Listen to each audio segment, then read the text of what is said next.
Hello, everybody, and welcome to the Night Owl, a show that we do twice a week where we talk about all the latest in pop culture news, TV and movie reviews, gaming news, and just the general conversations of the day. For those who don't know me, I'm Price of Reason, and with me, as always, is my co host, Professor R2. How's it going, Professor? Well, that's going all right. I kind of forgot what day it was, but that's okay. Bryce texted me, and I'm like, oh yeah, I should probably go downstairs and go get ready to do the show.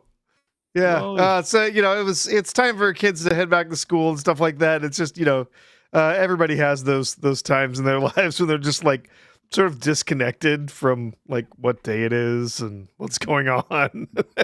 for sure. It's just like, oh yeah, it is that day. There is that thing happening. So yeah. Mr. G Unit. G Unit is 50 Cent's record label.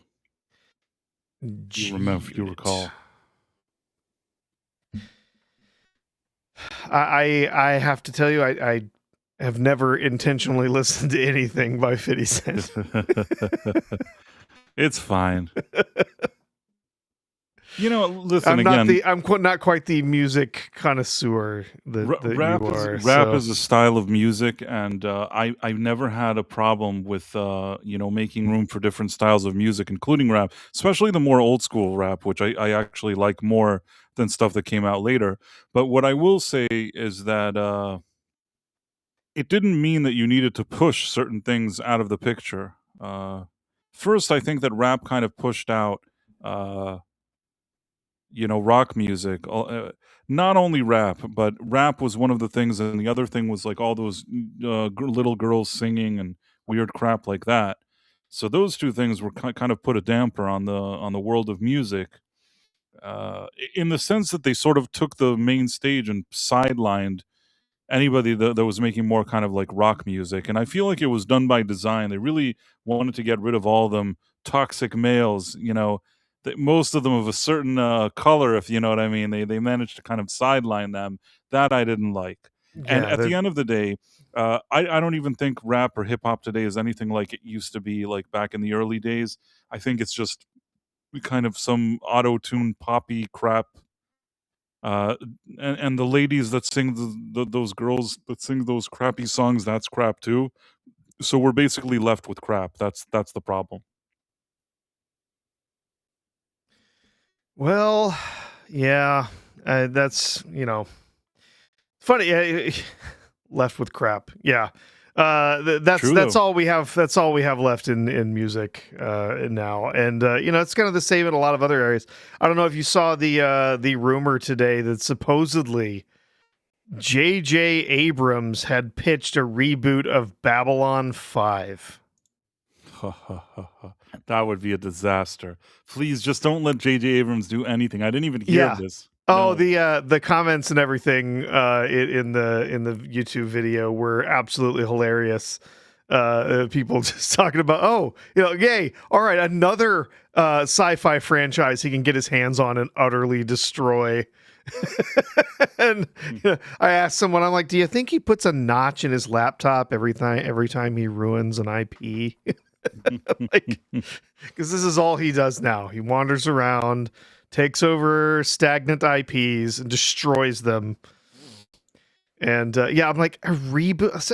First of all, I don't understand, because we did Babylon 5. Unfortunately, I couldn't be there this past week for the second half. But on your TV shows revisited, you did the pilot of Babylon 5. When lots of conversations about that show. There's been a lot of interesting, just kind of a lot of heat around Babylon 5 recently. As you mentioned, like they're starting to put the Babylon 5, just the shows, just put them on YouTube for everyone to watch.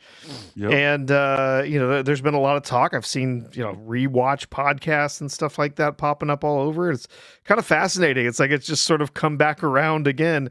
And when I see all this stuff about all the Babylon 5, they're like, oh, reboot, or they're gonna JMS has plans. He wants to go back and do a continuation of the show. And I of all of these properties, I'm sorry, no, I don't want. there's no more story left to tell. The story is done. The story finished in 4 seasons, and then they got a 5th season, which technically he had a 5-season plan, but didn't think he was getting a 5th season, so he squeezed it all in the 4th season, and then it was a kind of a mess there. But the story's done. And they tried to continue on with it, and there's some okay stuff in that last 5th season where they tried to come up with some new ideas and carry it somewhere new, but it just didn't really work all that well. And then they did the Crusade show that followed up after it, which ended up bombing. And it was just, I'm like, I don't want any more of that. I don't care if it's J.J. Abrams. I don't care if JMS is coming back. I don't care who it is. The story's done. Why do we have to pick it up and try and do more?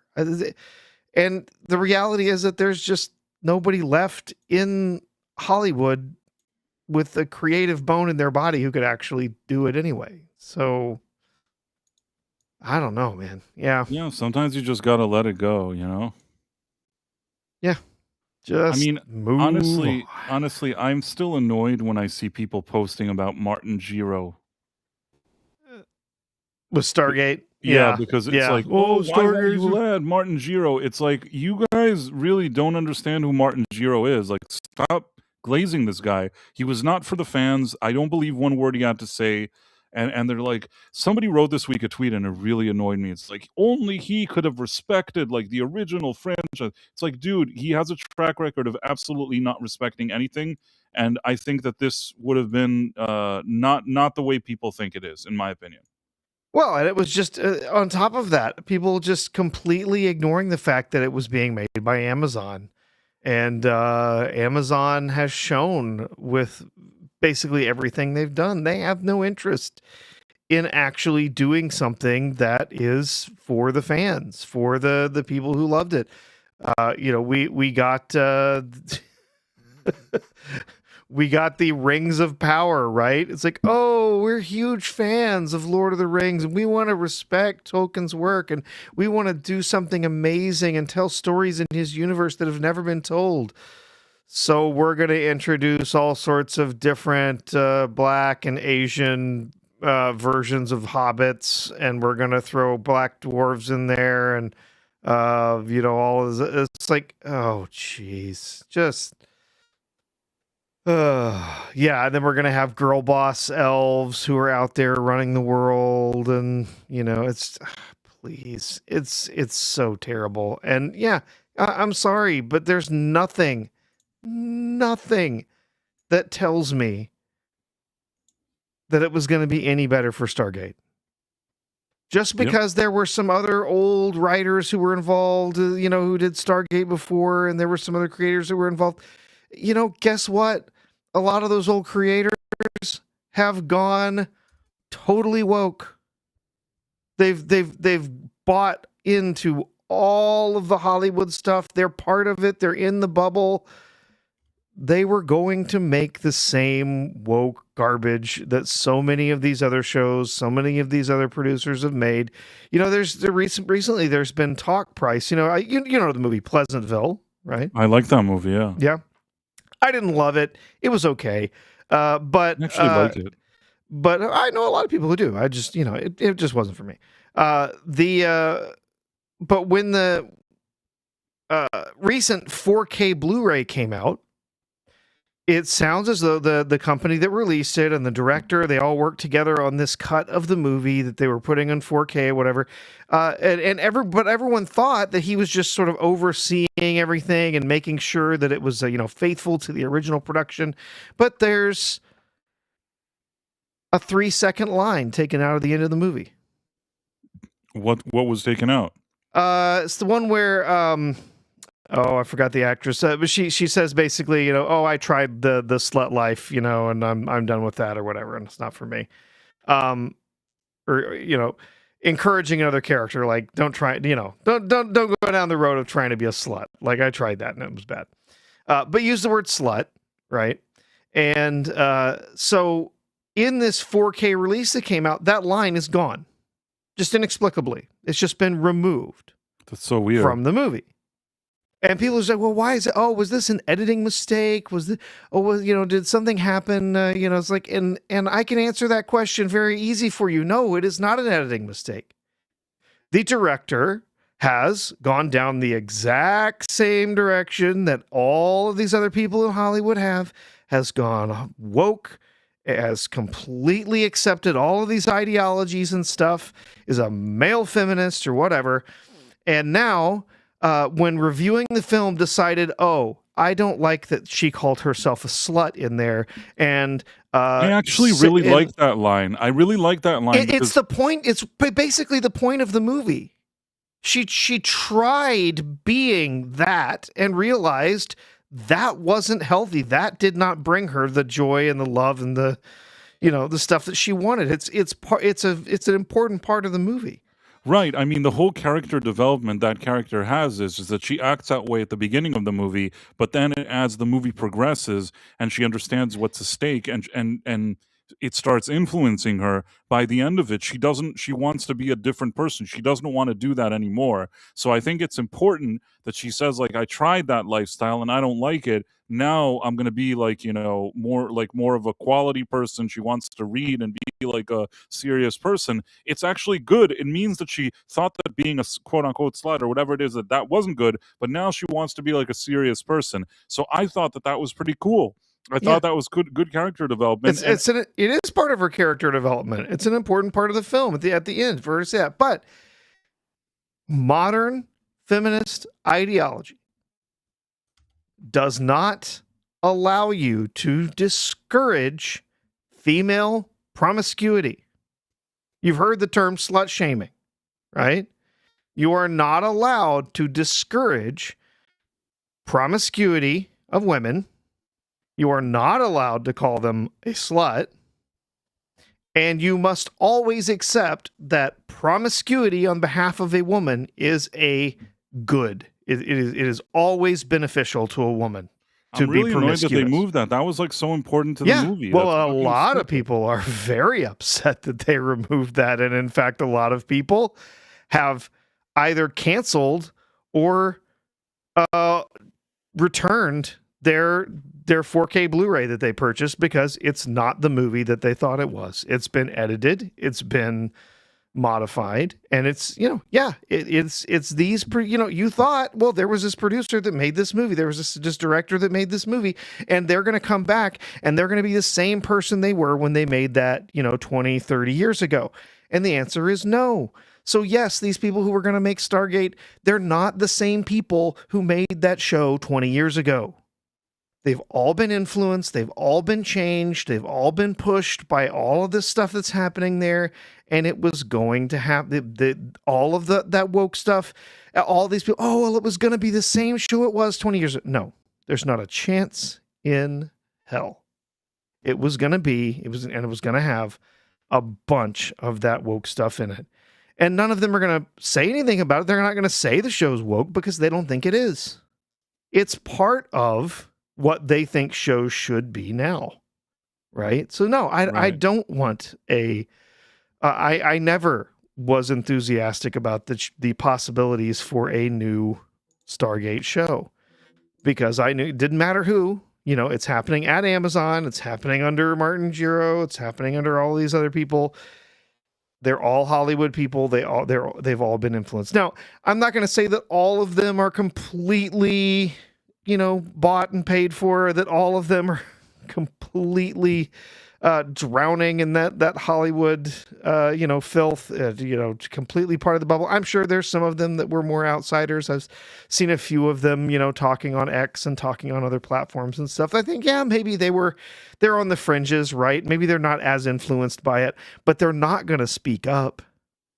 They're not going to force changes when everyone else. Did this director say that he removed it? Did he admit it? No. No one has said anything about like why this happened or where it came from or whatever. But they don't have to. I can tell you exactly what it is. Modern feminist ideology does not allow you to discourage female promiscuity. And using the word slut and her recognizing that being promiscuous was not a benefit to her.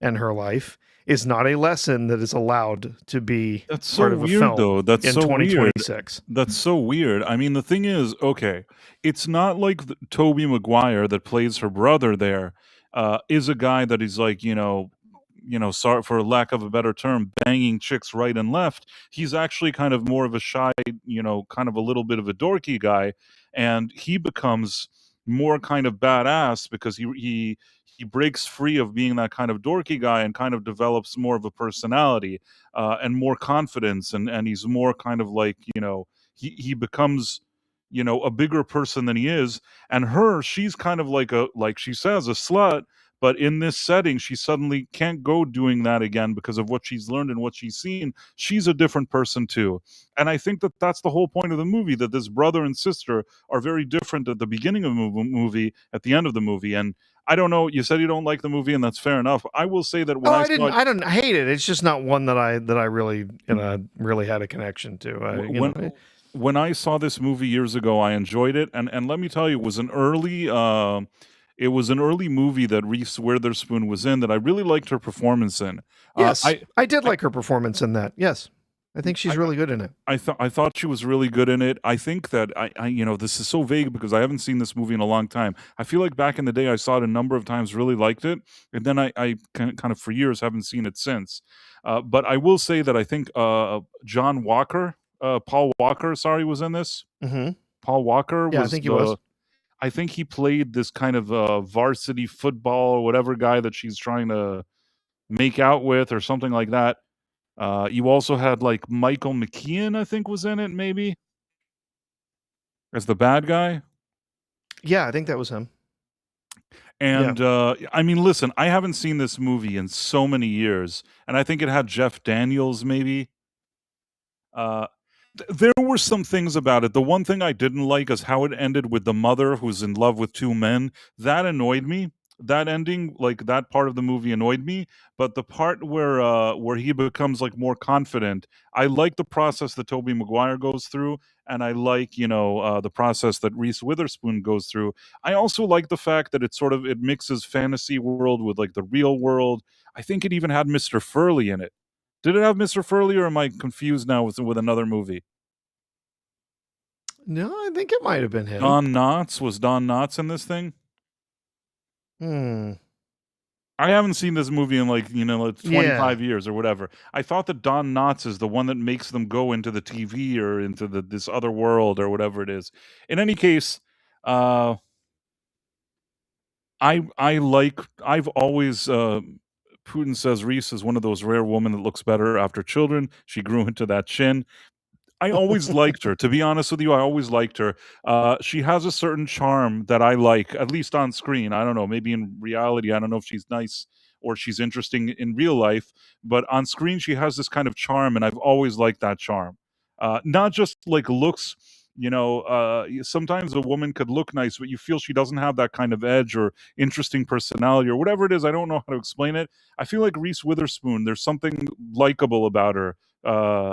I could be wrong, but I feel like if I'd met her and we'd like talk, I feel like I'd like her. I mean, she'd probably think, "Who is this weirdo, and why is he talking to me?" and have somebody remove me from the premises. But if she managed to get through, like, past all of that, and we'd have a conversation, I feel like she seems like a cool person. Oh Could be no, wrong. I'm bummed now that there's not going to be some Price of Reason lore about you bothering Reese Witherspoon in the future. I unfortunately have never met Reese Witherspoon, although I'd like to still. Yeah, she is lovely in that movie, and I think she does a really good job. Matthew Marcillo says, yes, Price, Mr. Furley was in it. Price, he plays the TV repairman that gives them the remote. The Hmm. closest I've ever been to Reese Witherspoon is that I went to this premiere of the movie Walk the Line. And I've mentioned this on the stream. It was one of the early premieres that I got an invite to inexplicably. And from what I remember, she was there, but she was never in proximity to me. Like, I wasn't, listen, I'm not important today. And at that time, if I was ever, let's put it this way, I'm not important today. And then I was even less important. Less important. So I wasn't one of the people that people are like, "Hey, this is Reese Witherspoon." I was barely even there, you know. After the premiere, there was some kind of after party, and I don't remember her being at the after party. I feel like she never went to the after party.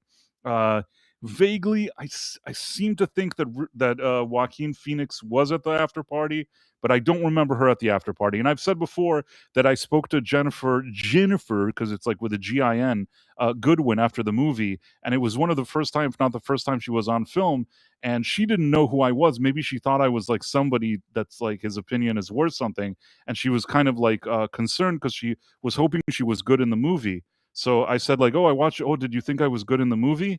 And Professor, I was nice to her. I said, "Yeah, I thought you did well. Like it was a good character, and you did well in the movie." And it was the only time I made like a quote unquote celebrity happy. She really smiled and was like so happy. It was the best thing I've ever done. Um, yep. So what's the Zellweger plastist up? I don't know. Hmm. Don't know. Yeah. This there's been a couple of other releases that have had some big complaints. So I think the biggest one, and this is the one that pissed me off far more than Pleasantville, which is all of the talk now. But back in 2023, I think, is they released a newly updated master of the French Connection in 4K, and they removed some lines from that. And that is just simply not acceptable. Wait, what did they remove lines from? From the French Connection. As you'll know, Popeye Doyle. Oh, yes, you've seen there's French something- Connection, I would assume. Yeah. Yes, they thought Yeah. that he was a Russicist, so they removed something. Yes, that he uses the N-word a Yes. couple of times in a rant. He's yelling. It's supposed to show that he's an unsavory guy. He's not perfect. He's not, necessarily even good in a lot of ways. It's supposed to show that he does judge people, and he can be very nasty. That's part of the character, right? So he uses racial slurs and insults people, beats people up. That's the character, and it's reflective of the time at which this character is supposed to be living. Right? It's ridiculous. They censored out bits and pieces of the film to remove that, and that's disgusting. I'm sorry. Yeah, I know that those are offensive words. I don't like hearing those words, and I certainly don't use them. I don't use But that's them. that's the point. It's of its time, and it was of the character who he is supposed to be playing. Right. The fact that he used those words is supposed to be part of who that character is, and to remove that, take that, you're fundamentally altering the film itself, which, by the way, I mean, an absolute masterpiece of a film, an absolute classic, French Connection. So it's kind of really gross that they would do something like that. To a film so historic as the French Connection. So Absolutely. yeah, I don't what? like- I don't care. Put a warning up front that says has use of slurs or whatever like that. Fine, whatever. I don't care. But yeah, to alter a film like that, because I mean, who knows? Do we ever even get that movie back? Do we ever get the original version of that back? Is it going to be available or in the future, or now that they're just going to pretend like that original version of the movie never existed? No, and the thing is that when you do that, you're changing the meaning. Like what you described in Pleasantville, they just ruined half the movie. You know what I mean? I'm not exaggerating when I'm saying that what you described is about half the movie, because the whole point is that they're different at the end than they were at the beginning. That line is very important, and I remembered it. Once you said it, I remember it, because they're about to, the whole movie is over. They beat the whatever happened there. Everything's in color now, and whatever it is. And Toby Maguire's character is grown. He's not the like timid, like jerk off he was at the beginning. Now he's this like confident, more heroic guy. And she, meanwhile, who was just like a dumb kind of floozy whatever at the beginning, now it's like she doesn't want, like, she becomes serious because something's changed.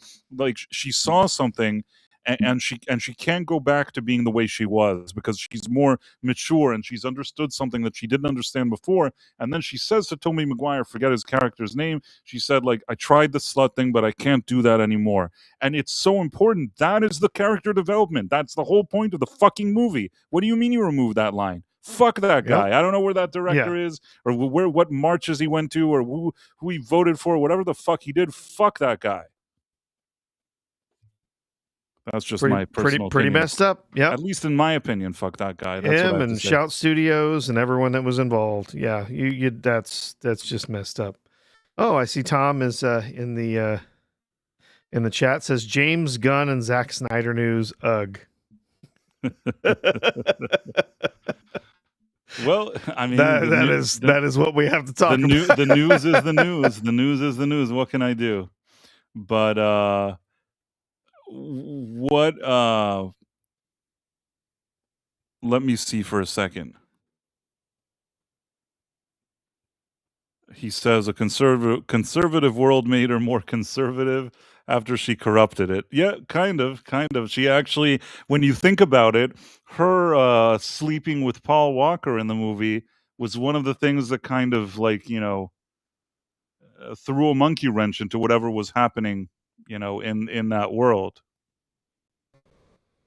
Although, to be fair, she couldn't have known, you know what I mean? They didn't really know exactly what was going on there, so I can't blame her exactly.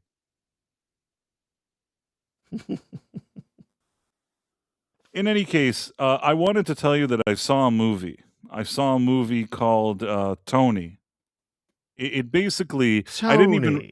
It's about Anthony Bourdain. Now, it came out, I guess, initially in a few markets, and like 6 theaters in the U.S. initially. I guess it already came out a week ago, where you could have seen it in New York, which I could have gone to see it, but I just didn't feel like making the effort. In a theater that's close to where I live, I had a chance to see like an early screening, and that I did. I mean, like, not over the weekend, but I saw it yesterday.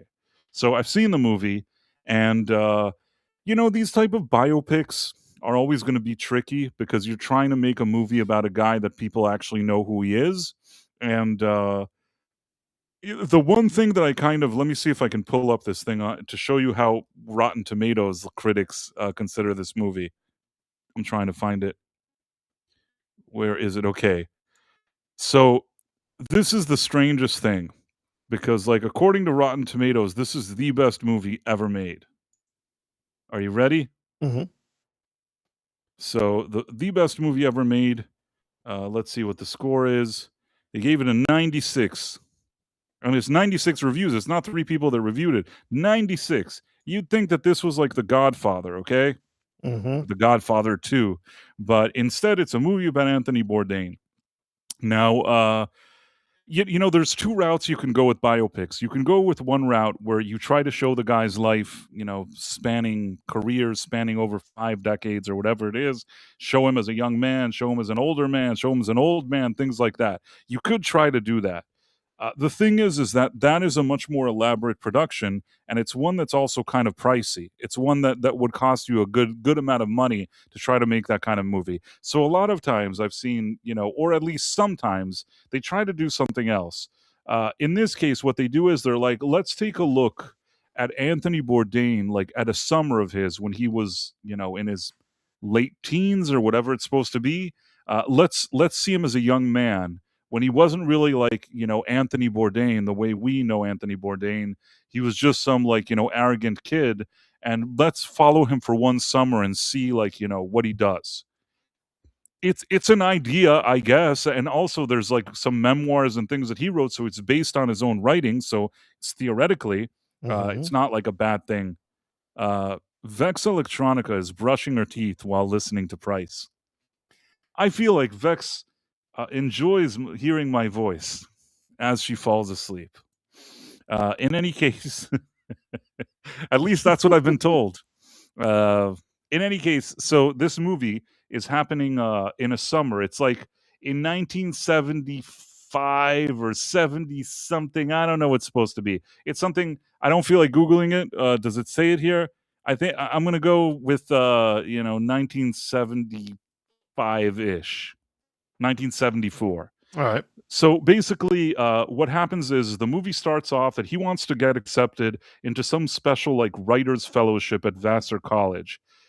He gets like through a few stages, and he meets with some committee and whatever it is, and he thinks it's going really well. And he even like goes to his family. He's very arrogant. He's like, I already got this in the bag. I'm going to do this writers fellowship. I'm going to write. I'm going to be a writer. I'm the best. And it turns out that they don't accept, and they accept, maybe it was down to a few candidates except somebody else.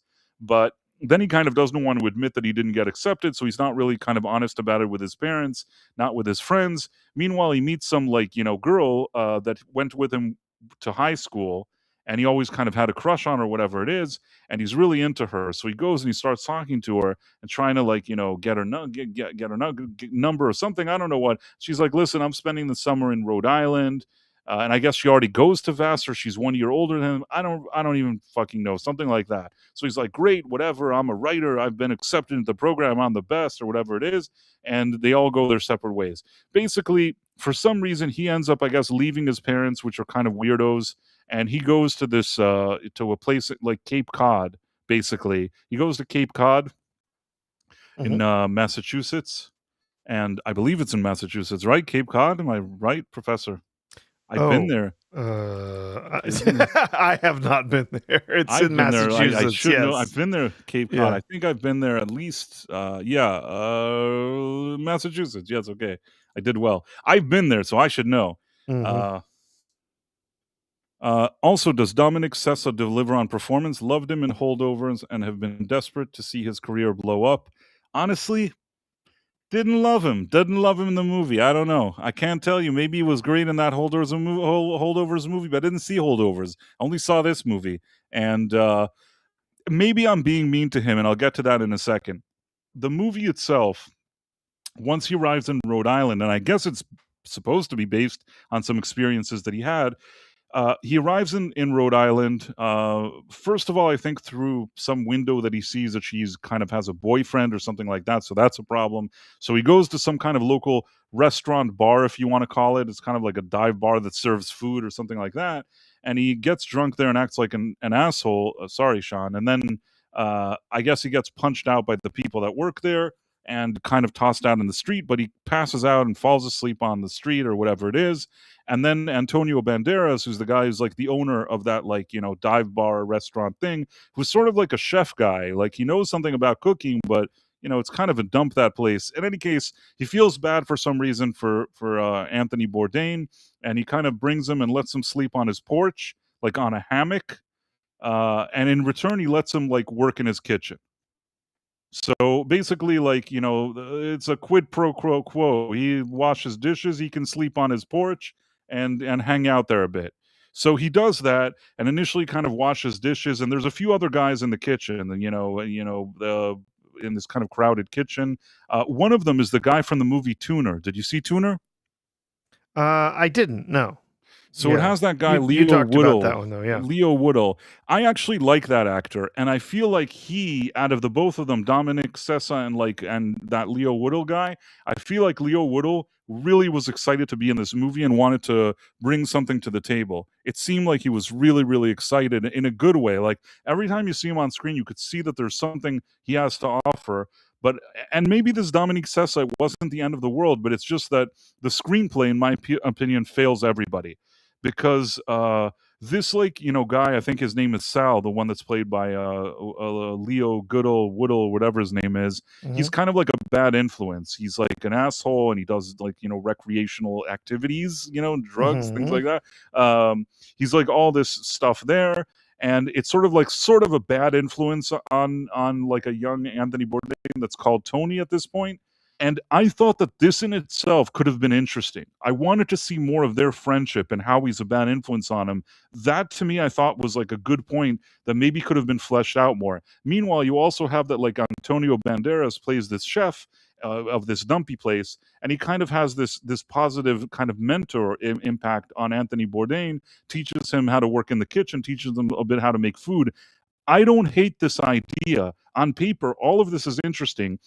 Somehow, it doesn't come together in a way that I feel is good enough writing wise.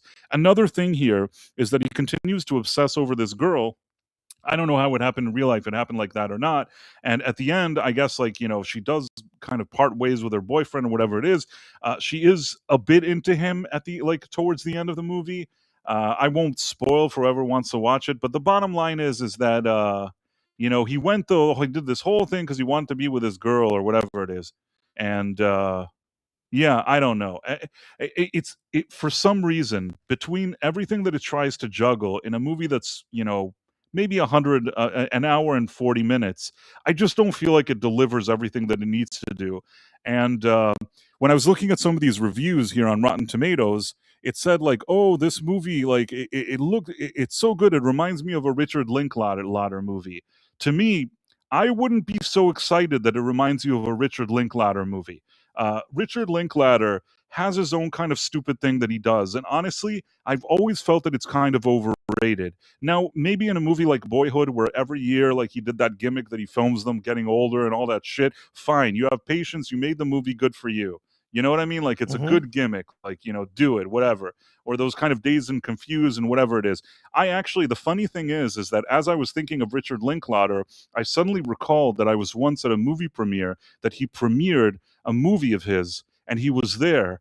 And I couldn't remember. I'm like, was I there or wasn't there? And I never forget anything. But like, I guess his movies for me are so forgettable that it took me some time. I had to go search my records, and it turned out that I actually was at the premiere of that thing, and he was there, and I couldn't even remember it.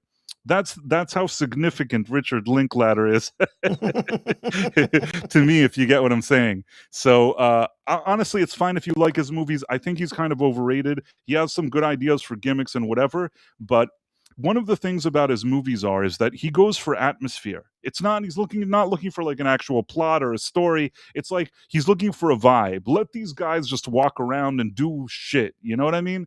And the fact that they're like, oh, this movie kind of reminds me of like a great Linklater movie. I think that's not only do am I not excited. The other, and it's artsy fartsy to say that. The other thing is, I don't think it's right for this kind of movie. It's exactly the problem. There aren't these kind of beats that mean something in the movie. If I watch this movie and the main protagonist here is a young Anthony Bourdain, who at this point is an arrogant jerk, and he needs to grow up and there's something that needs to happen to him, you need to feel that. And I felt nothing. I felt nothing. There was a part of me that kind of blamed the actor that played Anthony Bourdain, but that wouldn't be fair because I know that Antonio Banderas is a good actor, and you could tell that he's giving 200% of himself in every scene. Same with that Leo guy. They're really trying, but something about that movie doesn't connect. And the saddest part of all of it, the guy that made this movie, this Tony movie, he's a guy called Matt Johnson, and he made that movie Blackberry. Did you see Blackberry? No. Blackberry is basically like a movie that they show the rise and fall of the company BlackBerry. You know, that they invented the phone and how like they went to the top and then they like collapsed. Yeah. And the movie is kind of unique. Like I expected nothing. I didn't watch it when initially it came out, and I caught it like a few years later, and I watched it and I'm like, wow, I kind of like this movie. It was a fresh take. It was something there was something about it that I enjoyed. It knew how to like, be quirky, give you the main events of what happened in this situation, but also have these like kind of quirky characters and moments that are serious, but also moments with levity. And I felt that this Matt Johnson guy, who not only I think wrote and directed the Blackberry one, but also acted in it, I'm like, man, this guy's really like I like what he does. So when it turned out that he was going to do this Tony movie, I'm like, man, I'm sure he's going to do a good job. I have a good feeling about it. But it's as if once they gave him a movie like this, instead of doing that thing that's his own unique style and that cool thing that he does, he was trying to do something else that maybe will kind of cozy up. He'll be able to cozy up to these kind of Academy Award things. Do you get what I'm saying? Of He course, yeah. It feels like he abandoned his style, which I thought was cool, to make a movie that's not cool, that looks like an artsy-fartsy Richard Linklater movie that puts you to sleep, and misses the point completely about actually making you care about like Anthony Bourdain's character. The funny thing is, he was a character in real life, but I almost forget that watching them in this movie because I'm like just thinking to myself, "Fuck this guy."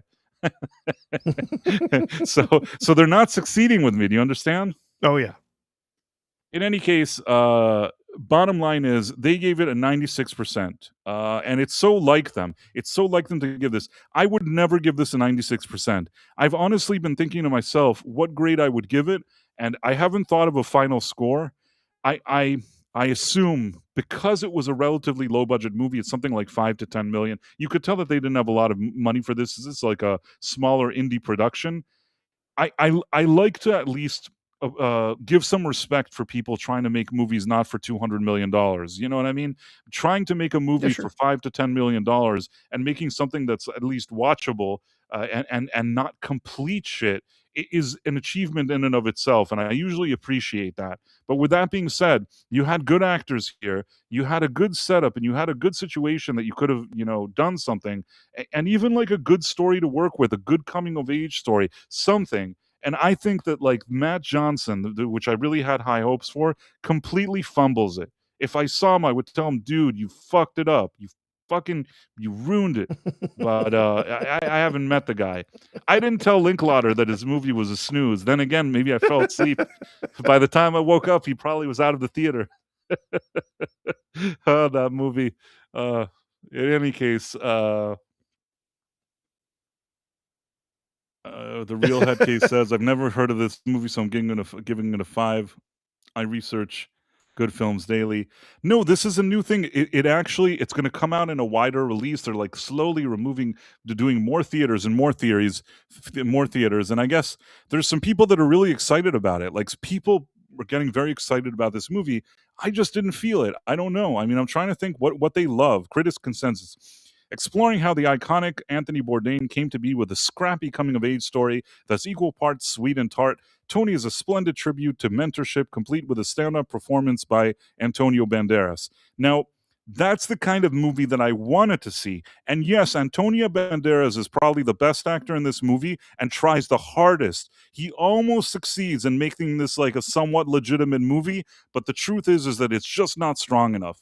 And the first thing that I would get upset about is the screenplay. The screenplay, it doesn't work for me. I couldn't care less. Like, I really kind of wanted the movie to end. It was not appealing to me. I wasn't intrigued. I wasn't here. This is him, Matt Johnson. I wasn't compelled. No, couldn't care. This is the Leo Woodall guy. Do you see it? Mhm. It just didn't. This is Dominique Sessa. I mean, maybe he's the great actor, but I don't know. This movie didn't do it for me. And then you had this lady that plays his love interest. It's all just fucking annoying, Professor. I don't know. But I mean, like these reviewers? Let's see. I just want to see why they say they like it so much. Even the audience loves it. From verified users, which I don't trust either. Well, this person didn't love it, which that's good. Not bad, but certainly not memorable. At least a few people here are telling the truth. But one person said Matt Johnson has done it again. This one, Matt Johnson. No, he didn't do it again. That's the problem. He didn't do it. In any case, those are the reviewers. I don't know if I can trust the reviews here either, but let's look at the critics for a second. So the critics, sincere and irresistibly charming, blah, blah, blah, blah, blah. By depicting its subject as a flawed human being, Tony doesn't fall into the exact expected hagiography that doomed.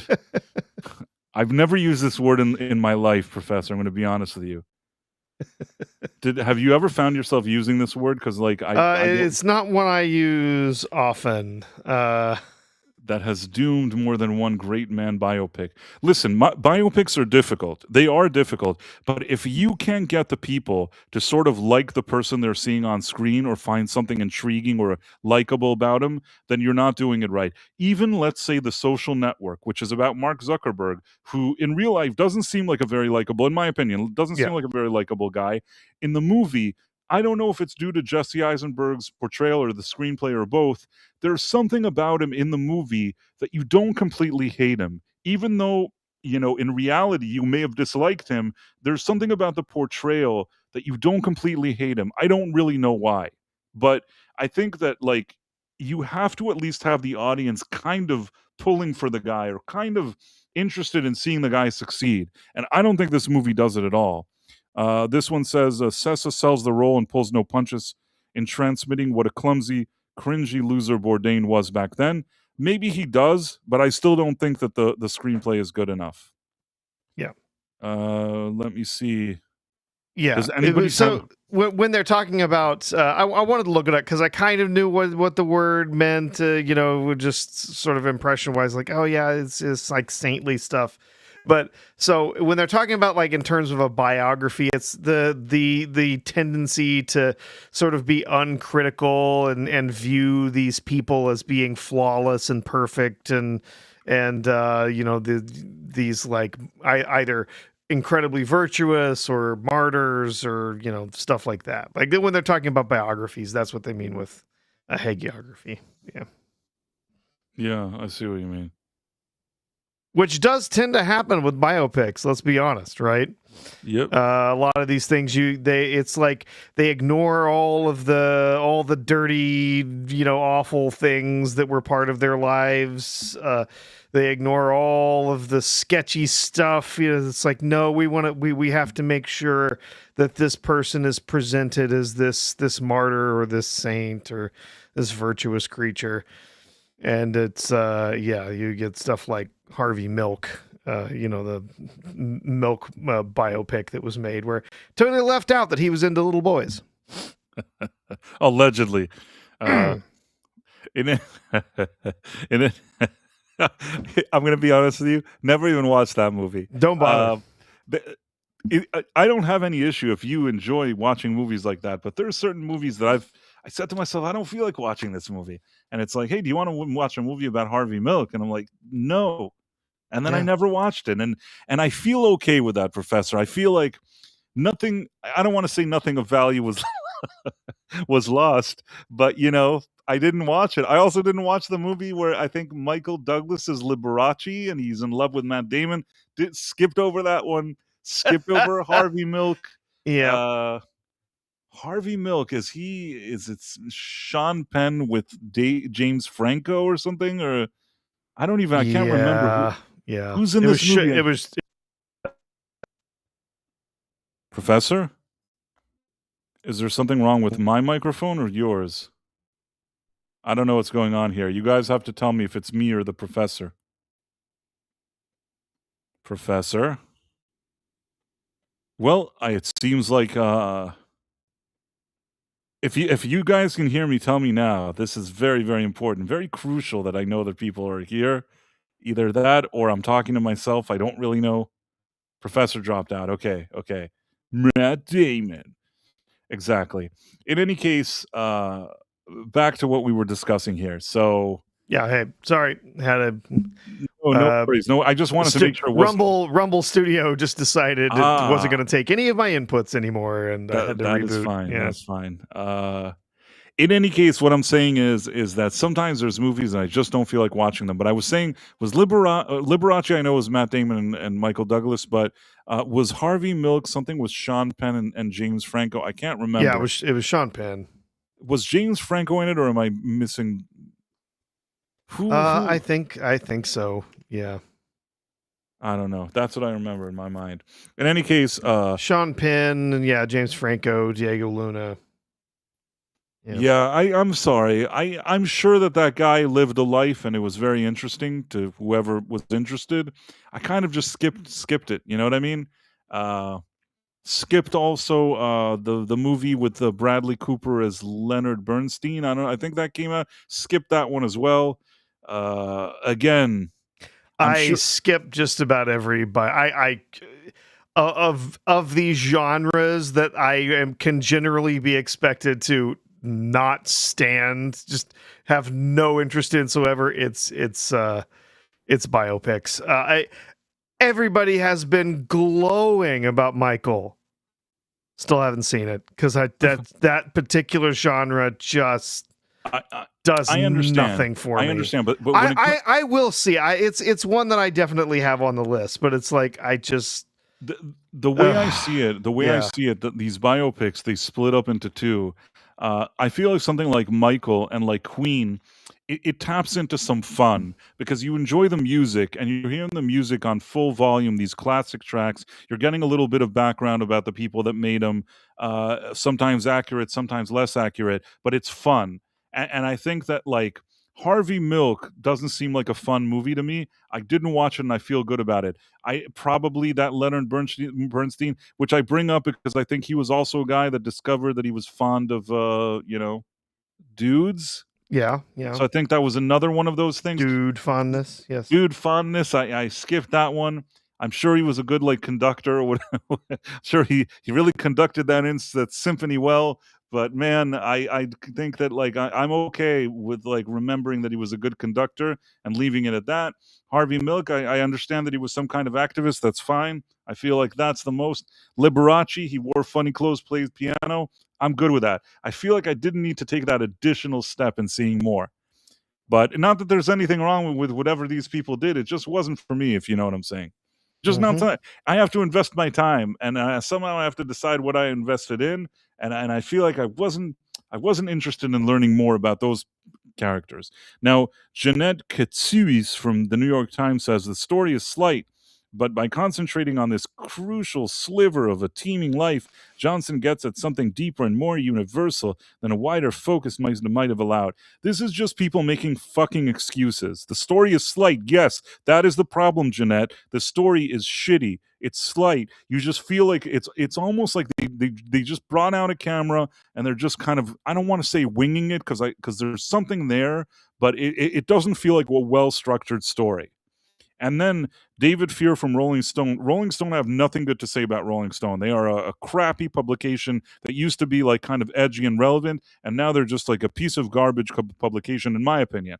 But regardless, I will give David Fear, whoever this guy is, some credit because he's the only one I think that gave it like a rotten review. And he says the combo of Johnson's need to turn an individual's tale into something doggedly universal with a purposeful lack of attention for the subject makes you wonder why they bothered making it. And you know what? Your publication stinks, and I would, would never read this, if you paid me. I kind of agree with you. I can't completely say that you didn't explain yourself decently here. That yeah, I mean, there's something about this movie, and more than anything, it's boring. Here, Mark Kennedy from the Associated Press. Interesting, because they're usually like not my preferred thing too. Focusing on a slice of time from a cultural icon is a now savvy alternative to the cradle to grave biopic, but Tony fails as an origin story. The cook is off. I mean, it's just like I'm not really excited about what they wrote here, but the truth is this is what I was trying to tell you. They don't have the money to make a full biopic, so they're like, let's take a glimpse into a summer of his life. I really needed to like the main character who plays, like, Tony, whatever it is. I needed to like that main character more. I understand that he was kind of a weirdo and a jerk and arrogant and a douche, and that's fine. But sometimes you see people like that and there's still something compelling about them. I brought you that example of the Social Network movie, with Jesse Eisenberg. Mhm. Say what you want about Jesse Eisenberg as Lex Luthor, but I think that as Mark Zuckerberg, think he gave a fantastic performance. Sure. Did you see that movie, The Social Network? I did. Honestly, I didn't find it that memorable, but yeah, uh, I did see it. Uh, I know some people hold it in high regard. I I was thought it just was kind of I you, was you kind know of bored. you know why? I mean, I think that it was a movie that it had to like show you a lot of stuff that could have been boring, but it found a way of keeping it interesting, and I was entertained by it while also kind of like, you know, absorbing some of the story and things like that. I thought it was pretty well made. The screenplay was pretty decent. Maybe it was Aaron Sorkin that did it. I think it wrote the Yeah, it was screenplay. Sorkin, and Fincher directed it. I'm not somebody who's out there giving Sorkin BJ's like some people. No, listen, I think he's interesting, and I think he does some solid writing, but I'm not one that there's people out there who would be on their knees if they were in the room with Aaron Sorkin, and I that's ain't not no me. That is not me. I ain't no Sorkin glazer myself, but I'll say that I Yeah. thought that the movie, this specific screenplay for Social Network, uh, I think that they they did a decent job there. That he did a decent job there. Maybe not everywhere, but in that one he did a good job. The Real Head Case says, "I'm glad you're calling out Rotten Tomatoes. They burned me." And U.S. I'm with Team Price about it now. With Oh, where yeah. Well, if I remember, yeah, head case was a reviewer, is or was a reviewer on there. So, I see. yeah, they Rotten Tomatoes sucks, man. No, they do suck. They not only just their review policies and everything, but there's plenty else that, yeah, it's pretty much proven they are complete shills at this point, and Th- yep, they're we all. they're like a corporate entity that just like does whatever somebody needs them to do. You no Yep. longer can Yep. look at it as like really a way to learn if a movie is good Yeah, or this not, and is not. that's They're not real reviews. It's all just manipulated and played, and yeah. uh, this one. Amanda Jusiker from Geek Girl Riot. I don't know what that is. I'm going to check in a second. If you admire Anthony Bourdain's boisterous way of getting you to take just one bite, or if his sentimentality caused you to be more vulnerable with strangers, it would be best to keep your Bourdain fantasies intact and skip watching this abstraction. Yeah, I mean, oddly, I kind of understand what she's saying here. And even another person said it a different way. You're watching this movie, you forget this has anything to do with like Anthony Bourdain. It's like, okay, look, he was a douchey Hmm. teenager. Yeah, it's fine. I understand he was a douchey teenager. I'm gonna tell you a secret, Professor, and I hope you're sitting down for this. Are you ready? Yeah, I think I'm ready. What is it, Price? Most people, when they're teenagers, are kind of arrogant and douchey, at least to an extent. Yeah, that's wow. Do you get what I mean? I'm amazed you said that, Price. I'm gonna have to rethink my my concept of the universe. Right. So I mean, they could have made him a little cocky and done something with him, but they didn't have to do this. They could have made him a bit cocky, but a little more likable. Give us something to work with. And I also feel like, as opposed we were talking about Pleasantville, it's strange. This is one of the only days that I'm mentioning movies and you hate all of them. But Pleasantville, where It's you not, saw I like didn't hate Pleasantville. you saw like Reese Witherspoon and Toby Maguire going through processes. I think that was well done in terms of character development. You don't see it in this movie. And in some cases, you could say, "Oh, that's a bit cliche to make the mentor have this and have an impact and have him change." Cliche sometimes works. Sometimes, if the choice is make a quote unquote Richard Linklater movie where you put a camera there and just say "fuck it," or you actually come up with a screenplay that has the right beats to like cause you to feel something. I would go with the cause to feel something, even if there's things that seem like tropes that you've seen before. Sometimes tropes are good. You know what I mean? You could still put a nice spin on it. You could still add good dialogue. You could still do it in your own way, but saying, no, I'm going to forget about how movies are made. Let me just do this weird thing that it just feels like a snoozy documentary of people just standing around and jerking off. That's kind of what this movie felt like to me. Who is this lady, by the way? Go to full review. I mean, sometimes I wonder why they decide. I'm not trying to be bitter, Professor, but Rotten Tomatoes uh, basically told me that they didn't think that they wanted me as one of their reviewers. And, Yes. I'm wondering to myself, they wanted this lady. Let's see, maybe she has a YouTube channel. Do you know how much followers she has on YouTube? 400. 111 subscribers. I guess not much of a YouTube presence. I mean, again, and this isn't to take away from Ista, who's been doing a bang up job, like with his YouTube. Ista started like, let's see, when did she start her thing? She started in 2023. Ista started his like YouTube last month, and he's already like he has like 1,300. I don't know, something like that, maybe more. and he started as like his channel like, a few minutes ago. This lady has 111 people watching her YouTube channel. She's doing reviews and stuff. They have like, two viewers. And Rotten Tomatoes told her that she should be their reviewer. Meanwhile, they rejected me and they claimed that I didn't have enough subscribers for them, which again, I'm not the critical drinker, I know that, but they said, if I understand correctly, if I remember correctly, they said that I needed to show, I guess collectively or whatever it is, that I can show online that I have over 30,000 followers, and between X, Rumble, YouTube two channels, I actually had more than what they needed. And I said, "Here, I have more than what you need. I have like, I think it's around 40,000." So, they never said anything. That was it. Are you with me? Oh yeah. But meanwhile, this girl, I don't know who she is, 111 subscribers. She's their go-to critic. I'm not trying to be bitter or a douche. I'm just saying that it's just strange when you have 171 videos and she has 111 subscribers. Now, I'm not trying to knock that. You could try. It's not easy doing YouTube. It's not easy. You know what I mean? But I'm still saying that I don't understand what makes this lady so important. Do you get what I'm trying to say, Professor? I'm guessing what got her accepted into the program.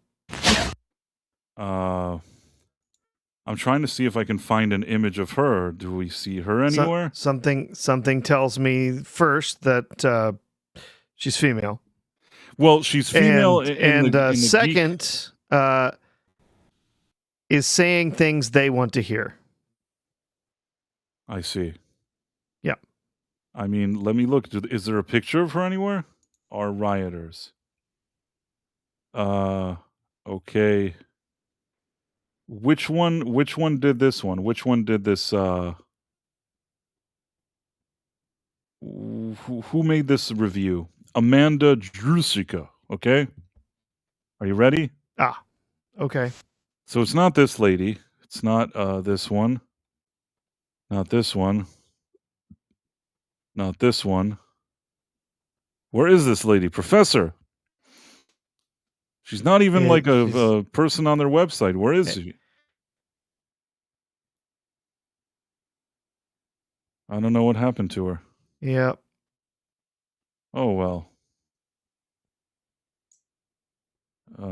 Yeah. I'm just telling you, the women, women and diverse. geeks. First of all, like women in the geek space, I guess they got it. But all I'm saying is, and I don't want to sound bitter, they said that I needed a total of 30,000. I showed them that I have 40,000. She has 111. Yet they chose her and told me that they didn't want to take me because I couldn't show that I have 40,000, even though I showed them they had 40,000, and then they disappeared. Isn't that strange? Do you think it's something? What is it about my videos that they didn't like, Professor? I mean, they went to my channel. You did not glaze everything about every film, because we know that Rotten Tomatoes is not a review site; it's a propaganda site. Okay, so, Amanda. I want to see. I don't even know how to pronounce this name. I want to find her. I'm gonna Google. I want to see what she looks like. I think I got it. Let's see.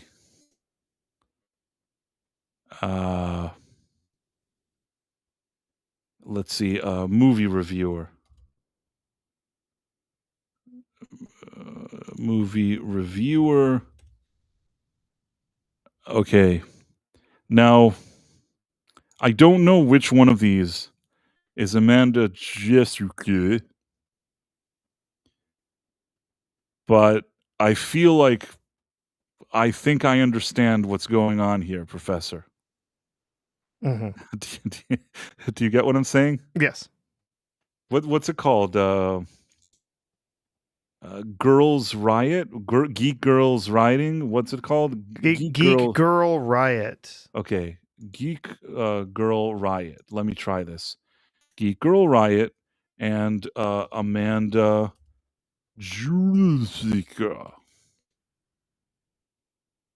Let's see if I can find her. Can I find a picture? Uh, find me a picture. Find me a pic. I have to learn. I wanna be educated here. Uh, I don't know. They can't find a picture, I guess. Don't know. Sorry, professor. I can only go with the pictures that we were shown. This is what comes up with somebody with a name, and it's not a common name. So this is what we got, and I think I understand what happened. Hmm. Yeah, I think we know why Geek Girl Riot is an approved reviewer I, on their site. Yes. uh, all I'll say is Putin. I actually think that she's not that. By the way, I think that it's something else. I feel like she's more like she's considered like diverse or whatever it is, something like that. That and the geek girl and all that stuff is probably, why all of this happened. I'm not trying to be mean. I'm just saying it's strange because if you have, do you understand what I'm trying to say, Professor? Am I I being do. petty? Yeah. Am I a petty guy? No, no, I see what you're saying. It's like, yeah, they said no, you are not acceptable as a reviewer. Right. I want to learn who is acceptable, and I don't get it. Like I'm not. I don't fully understand their criteria and how they make decisions. But it is what it is. Nothing I can do about it now. Trying to find the bad reviews. There's that David Fear one. I will say that even though I don't understand why she's a reviewer, she did at least say something actually reasonable. So at least that. Patrick Kavanagh, The Wolfman Cometh. Bourdain devotees will likely enjoy seeing the early years of the chef brought to life, though it's hard to root for a self-described, spoiled, miserable, narcissistic, self-destructive, and thoughtless young lout as a character. Yeah, I mean, that's also part of it. You don't like him at all. Like, that's exactly the people that are saying they don't like it are explaining, are hitting on the points that I said. Uh, this guy, this variety shill guy. To me, if an Anthony Bourdain biopic can clear the bar called Bourdain would have liked it, it's probably not a good movie. Tony clears that bar. I don't think it does. I think that the real Anthony Bourdain would have fallen asleep in the middle of this movie. Mm-hmm. That's what I felt like doing. I didn't fall asleep though. I'll be honest. I stayed awake. But if I fell asleep, you couldn't have blamed me. Nope. So, yeah, I mean, if I had to give this movie a score, it would be something in the 60s because it's a low budget movie, it's an indie. I take that into consideration. It's not a 96. This movie is not a 96. It is 60s and I would have to think more. Maybe I'll do a review especially for this, the bonus channel here. I'm going to maybe do a review for this one cuz I don't even know if anybody cares about this movie, but maybe I'll do a review explaining some things about it and I'll give a score. It's getting something in the 60s. It's not. It doesn't clear the bar of getting anything in the 70s. And for me, movies in the 60s are movies that like are not especially good, and there's just maybe something about them that I find a bit redeeming, or something that maybe they got right, or something at all. But surely this is not a 96. It's an insult to cinema to say that this is a 96, Professor. That's what I'm gonna say. Uh, so in any case, Istofobo says 1,416 now, so working on 1,500 subs. My latest video is doing pretty well. This is great to hear. I think I retweeted that something about that video. Uh, Yeah. Well done. It's I think I retweeted it. I congrats. don't know. Maybe Istofobo knows. I sometimes I see him. He tags me in something, and if I see it, I'm just like, okay, I'll retweet this. So I think it was a video we did about about evil villains, female villains, or whatever. This say it's like Sadie Sink and Spider Man or whatever it is, Yeah. something like that. Yeah. In any case, oh, I did retweet it. See, I couldn't remember that I was at a special screening with Richard Linklater, but I remember that I retweeted retweeted it Well, was there's important things and there's non-important things, and man, that Richard Linklater. I'll tell you what it was. I think it was a screening of this movie. Fuck, what was it called? He was trying to like quote unquote recreate the magic of Dazed and Confused, and it was called oh fuck, I can't remember what it's called. Let me see for a second. Richard Linklater. Richard Linklater. I want to see his he okay. let's see which movie it was. Let's see. He made School of Rock. That's a movie that I didn't hate. Let's see for a second. Uh I think it was called Everybody Wants Some. It was this movie. It's funny because it says it Glenn Powell was in this movie, and I didn't even really remember him. But it's funny because when I saw him in Top Gun, he seemed familiar, but I didn't know from where. Maybe I had remembered him from this movie. Hmm. I wonder I wonder if he was at the premiere. I have no idea. I have so little recollection at all. I remember seeing this movie. It was kind of like a premiere setting, and I believe that he was there.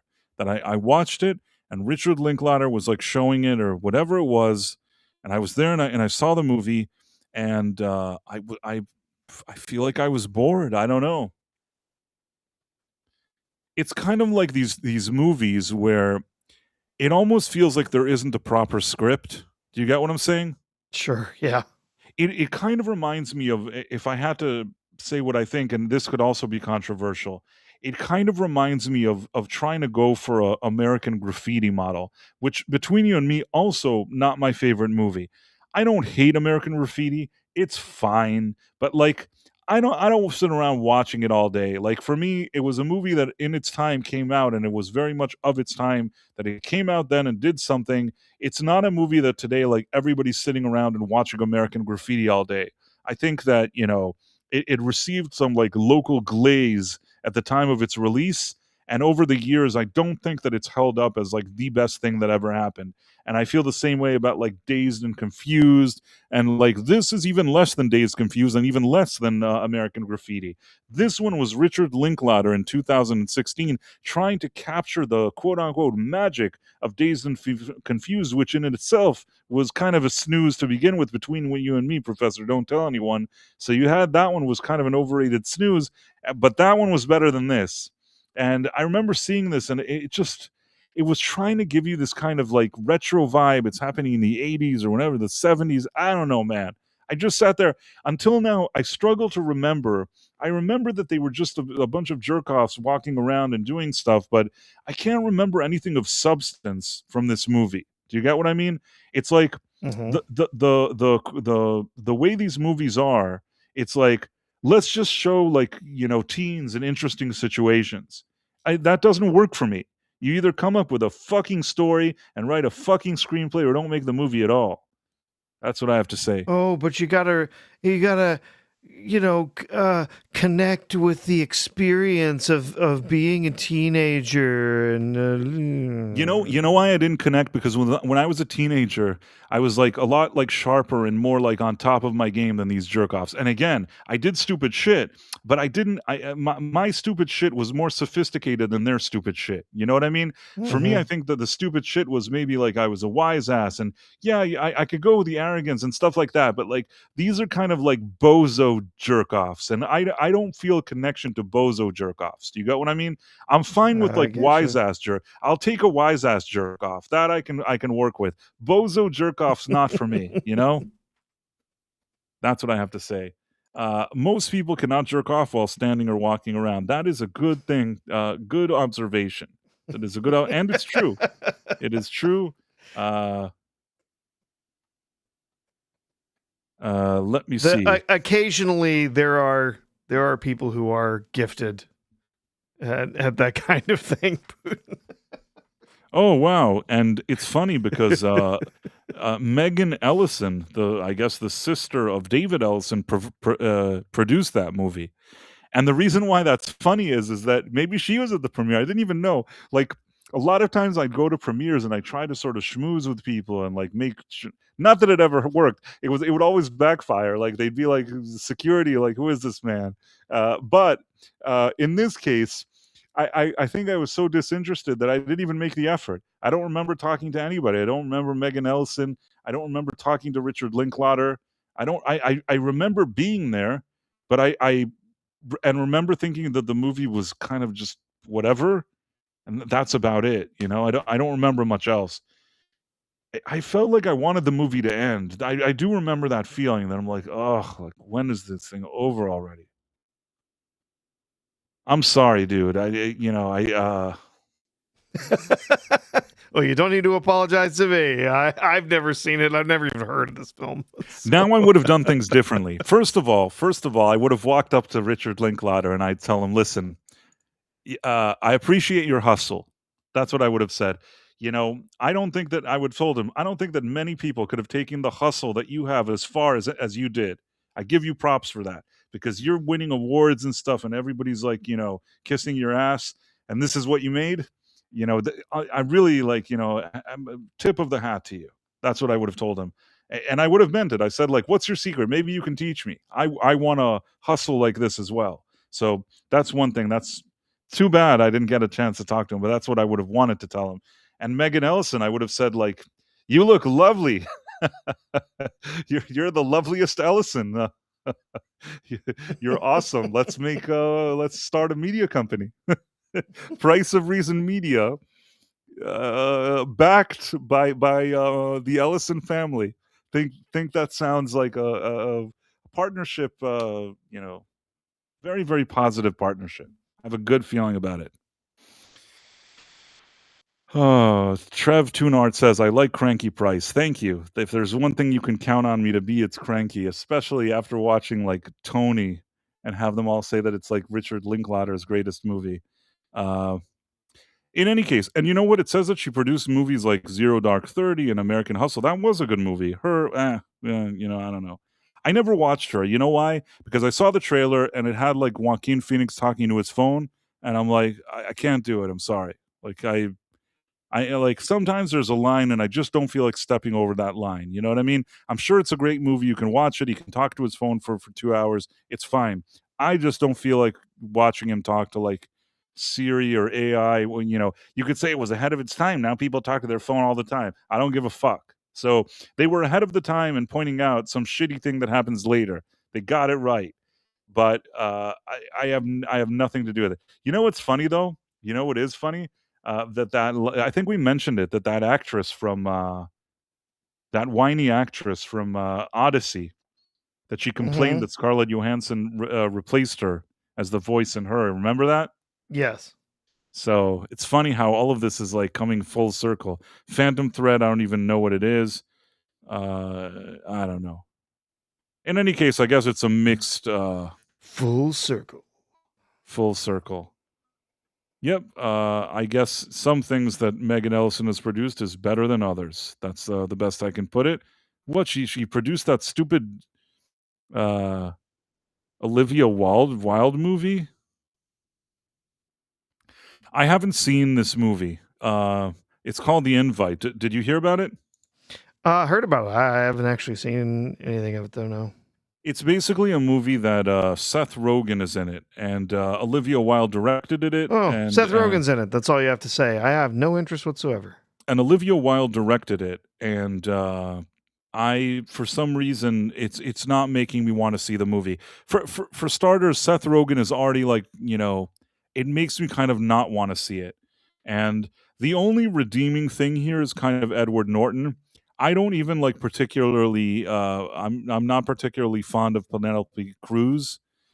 She's not as bad as her husband, but somehow, like guilt by association, I think her husband is so annoying that don't really know what to tell you. I don't like,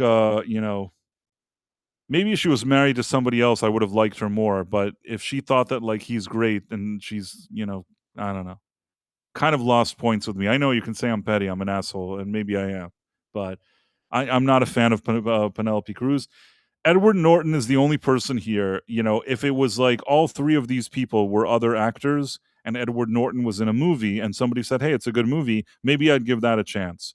I mean, don't get me wrong, Edward Norton has said some stupid things as well, but at least he's a good actor and I can, I guess, mute some of the dumb shit that he says. But Seth Rogen, hard to get over. Olivia Wilde, I don't know. I mean, I liked her, when she was in Tron Legacy. I liked her there. And I've told you this before that I've been to some events where she was at, and a few times I kind of nodded my head, hi, hi. Never really exchanged any words with her or anything like that.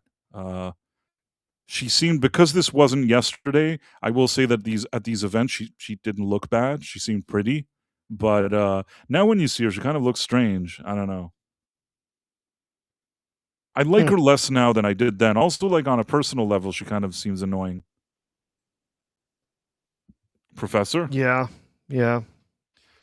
Yeah, it's not my position to say about like marriage and things like that, but at a few of those events that I went to, Jason Sudeikis was with her, and at the Yeah. time, uh, he I could be wrong. He seemed like a half decent guy. Like he seemed rather likable.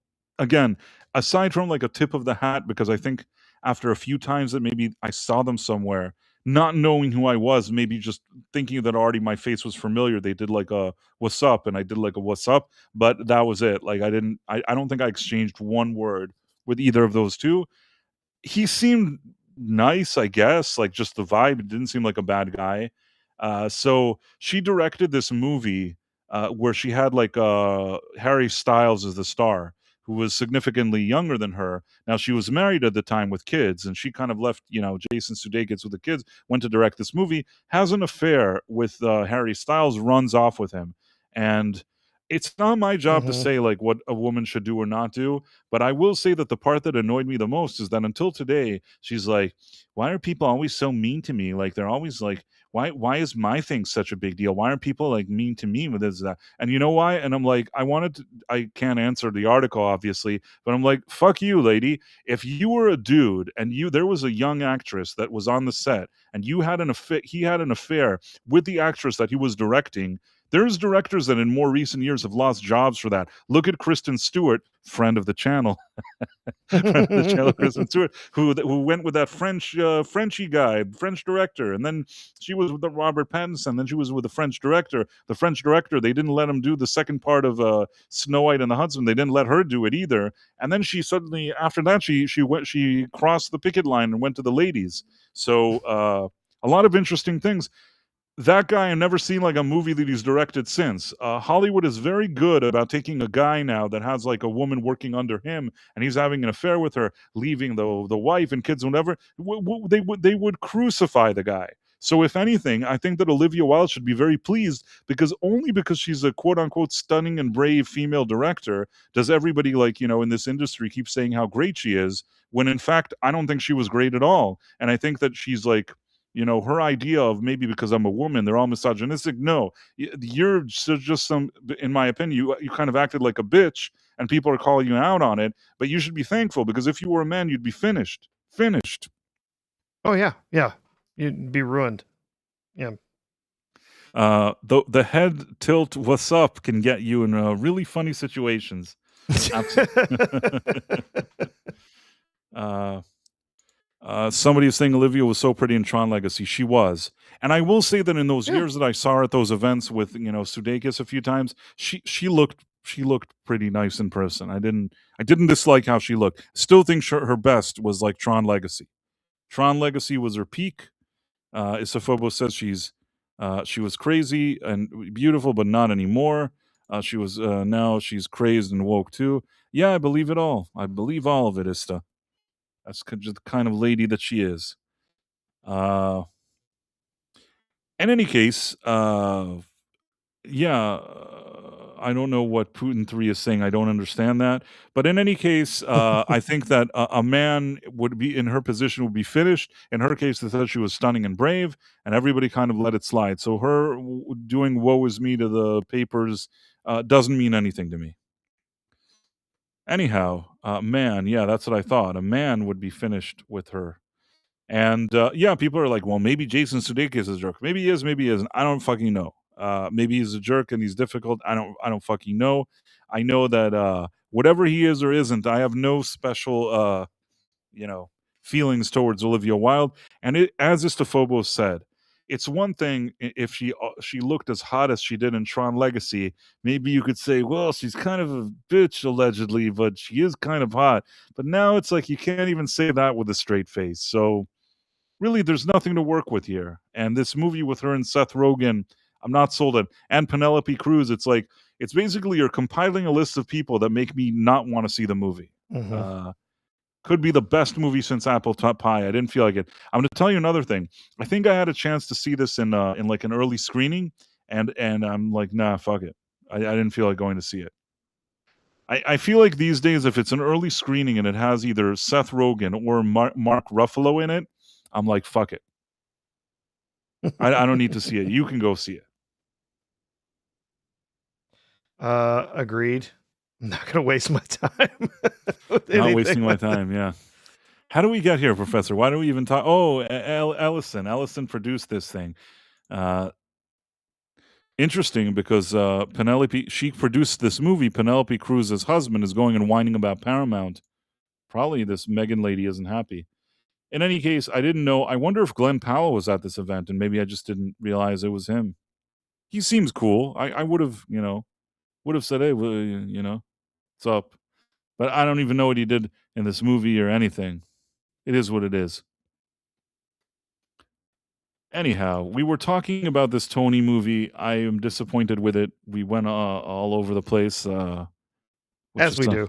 as we sometimes do. And yeah, let me think for a second. What else? What else is going on, Professor? It's a good segue because we were talking about Ellison, right? Yep. And lots of news about Paramount today. Sure. Yep. Maybe you want to give some analysis on it? Let me see. I'll pull something up here. I trust you, Professor. Here we can take a look at this. There's an article from the Hollywood Reporter, specifically that was a lot of people have been talking about today. Talking about moving Paramount and then potentially with a merger with Warner Brothers Discovery, moving all of them out of Hollywood. Various places they've talked about, Tennessee, Nashville, so on being some of them. So, we can just kind of look at this and we can talk about it. David Ellison, that they're talking about here, says Paramount has deep roots in Southern California. My vision is to stay true to our roots, he said in a letter to lawmakers representing the state in February. What a difference a few months makes. The mogul is locked in a protracted legal battle with attorneys general of California and 11 other states as he attempts to consummate a $111 billion mega merger with Warner Brothers Discovery. And he's in a race against time before a ticking fee penalty of $7 million a day ticks in at the start of October if the deal isn't done. Each week, it seems, there's a new leak suggesting Paramount CEO may be exploring other options to move his company's headquarters and taking the idea seriously.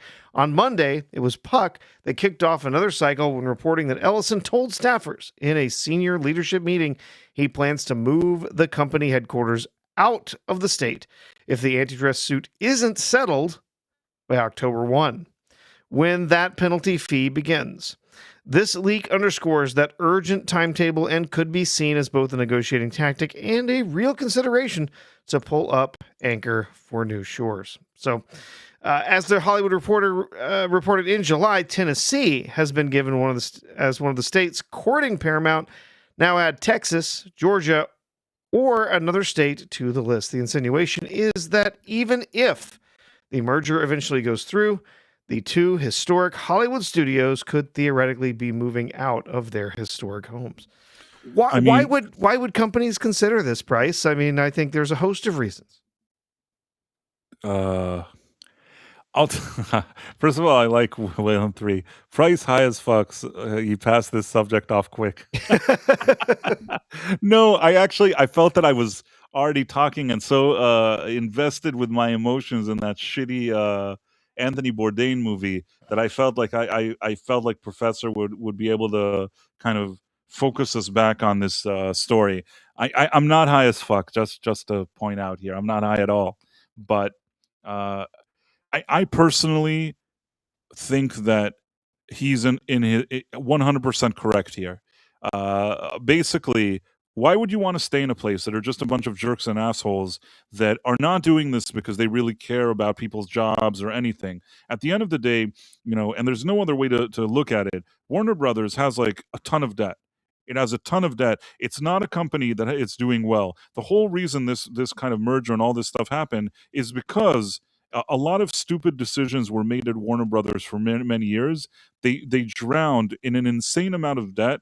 Zaslav tried to step in and kind of reverse that. I think that he did a little bit to help the situation, but not a lot. And Not a lot. Paramount, Yeah.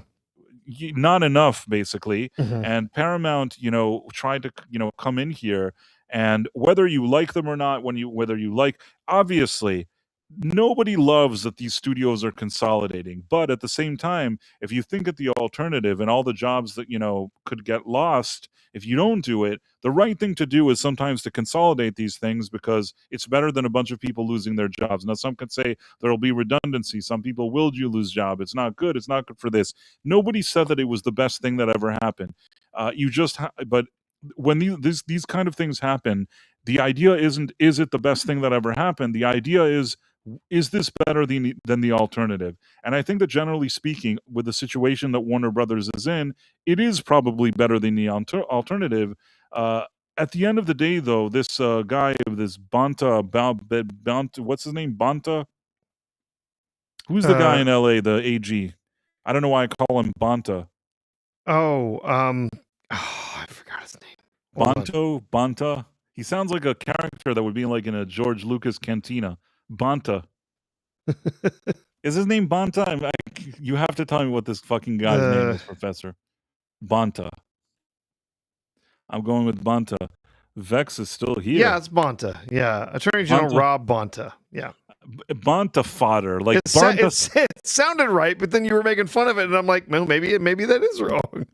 sounds like something like Yeah, I said Banta. from like Star Wars. Banta. Like you could say, like I could totally see there being like a blue creature with like some strange like antennas or whatever and antlers or whatever, and then he's called like in the Mos Eisley cantina, and he's called like Banta. It totally, I could totally see it. This Banta guy, I have no. It's not coming from a place that he really gives a shit. This is all just a political theater thing that he's pissed that David Ellison is going to, get control. They don't like what they're doing with CBS and 60 Minutes. They don't like what they're doing with CNN, and they want to like stick it to him and see, look what I can do. And it's like, I mean, I would feel the same way. I honestly, if I were David Ellison, I'm probably more extreme than him. I would be bringing the trucks now, loading them up in front of his face and saying, fuck you, you fuck, and taking all these people out of there. Like, I would make a big thing. I'd invite like all the news like to come see it, and I'd bring a podium out in front as the trucks. You know what I'm saying? As like the cameras are catching the people loading up the trucks, I would bring like a podium to do a speech, and I'd say like, I really wanted to save all these jobs here in Los Angeles. I did everything to save the jobs, but this Banta fuckface doesn't like jobs. He wants me to take the jobs away, and I have no choice. I'm so sorry. I love these jobs. And then, like, you just see them load up and drive away, and then, like, he never returns. That's probably what I would do. It's not practical. I know it's not easy to do that. He has stuff going on there, but trust me, if I could, if and don't forget, he is like the very rich family, one of the richest families in the world. I don't know. I mean, that's what I would do. I'd just say, fuck it. Fuck you. So I can't blame him if that's what he decides to do.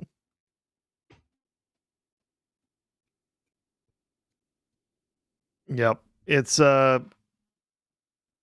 there's a lot of this, I think, that probably they're saying, oh, we're going to move our headquarters, but perhaps maybe, I mean, they're not going to move everything. I seriously doubt that they are going to completely give up their studios and everything that they have there.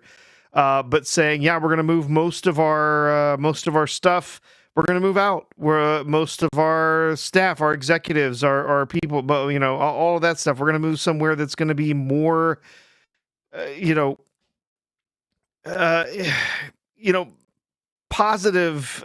Is we're going to have lower taxes. We're going to do stuff in an area where we're not going to feel like we're beholden to all the demands of everything that's going on in California, where we can kind of do what we want with the company without constant interference from people in the government there, right? We're going to go somewhere where we can actually just do what we want with the company.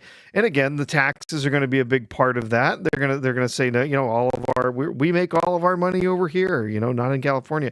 But I would imagine they are still going to keep some of their studio space there. They're still going to keep some of their production there because there is a lot of talent in that area. You get a lot of benefits. That's one of the reasons that Hollywood has become as incredibly powerful of an area in the past in making film. It's a term economists have. It's interesting. It's called agglomeration, right? So big word. But basically what it means is, look, you've got all the talent, you've got all of the materials, you've got all the tools, you've got all of the stuff in a very tight, small area, right? Where everything is nearby to each other.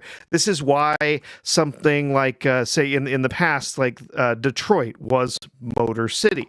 You had this company over here, down the road made the transmissions, this company made the, these parts, and this company made the belts, and this company made the tires, and this company made, and then you got everything there. It's actually the reason that Taiwan right now is so powerful when it comes to development of the the silicon chips and everything that we have. It's agglomeration. They have not only all of the factories there, but they also have all of the talent, and then they have all of the materials, and they have everything. It's all right there. Even universities that are teaching people how to do, this stuff. They're learning, the material science, and they're learning the everything else there. And so you have all of those things within this small area, and then you can say, hey, we need we need this prosthetic for this movie. And then you say, well, there's, the prosthetic, team, the prosthetic house that did work for our last movie. They're just, 15 minutes down the road. You can go down, you can talk to them, and they can do whatever. So there is a major benefit to having all of that in one place. But at the same time, now that we are moving away from a more physical production like that, they're moving more towards AI. They're using more CGI. They're using more stuff like that. You don't need to have all those people all in the same place, right? Because it's all just digital. So you are able to spread out more. And yeah, sure, you can have some of your production in California still, but you can have a lot of the rest of your production somewhere else. There's not a need for that. For having everything in the same spot, everything together in the same area. So, I mean, the whole idea of them moving, I think part of it is sort of daring all of these AGs and everything to to make their lives miserable, because we'll just move, and then all these people are going to be pissed at you because you tried to screw us over and it ended up screwing them over. You screwed over all these people you said you were trying to protect. But I think at the same time, I mean, it just makes business sense, right? To find somewhere that's going to be. I mean, there's a lot of shit happening in LA that makes it just difficult to do anything there now. Yeah, so exactly. And you think that if you're LA and you're already chasing these people out anyways, maybe you don't want to act like shitheads now, but they don't get it. They'll sacrifice it all for politics. Even Gavin Newsom, who, in my humble opinion, is kind of a dum dum, even he realizes that this isn't good, and he's trying to somehow, apparently behind the scenes, maybe telling that like Bonta guy, the Bonta fodder guy, that like he shouldn't be doing this stupid thing. Yep. Yeah, we can go back to the article here for a minute. So it says the notion that Ellison would abandon Paramount's historic place in Hollywood, literally Paramount's 65-acre lot, parts of it a century old, is the only big studio in the neighborhood, after all. To finalize his mega merger isn't a new one, but this narrative also represents a notable change in tune from Ellison, the California native himself, and a product of two California universities, who not long ago was courting state politicians to win their approval for his mega transaction. In the same letter where he laid out his vision for Paramount, staying true to our roots, he pointed out that it was his regime that relocated the company's headquarters from New York to the Paramount studio lot in LA. Paramount also made a commitment to produce more movies for theatrical release, quote, all of which means more activity in Hollywood and local jobs, he claimed. Yeah. Well, that's before the billionaire tax and all the other stuff that they're trying to push in there. That's before they started getting all this massive pushback on the Warner Brothers merger and everything. And so, yeah, now he's reconsidering all of that. Yeah. I mean, it only makes sense. Yeah, I'm not a fan of all those weird taxes that they. Uh-oh. Did we lose Price or is it me? Can't tell. I think we might have lost Price. Okay, so yeah, well, hopefully Price will be back with us shortly. See the letter. Are we losing? It was you, Price. You were out for a sec. You back? Oh, you're still roboting a little bit. Yep, your internet must be flaking. Oh, are you back, buddy? I guess. Can you hear me now or no? Yeah, I can hear you now. You came back for like 2 seconds, and then you started roboting really bad, and then you're back now. All right. So now it sounds okay. I'm not roboting now. Yeah, you sound fine. I'm saying that Mamdani also has this weird thing that he wants to tax all these people with apartments, and I guess now it's being blocked, or Trump is trying to block it.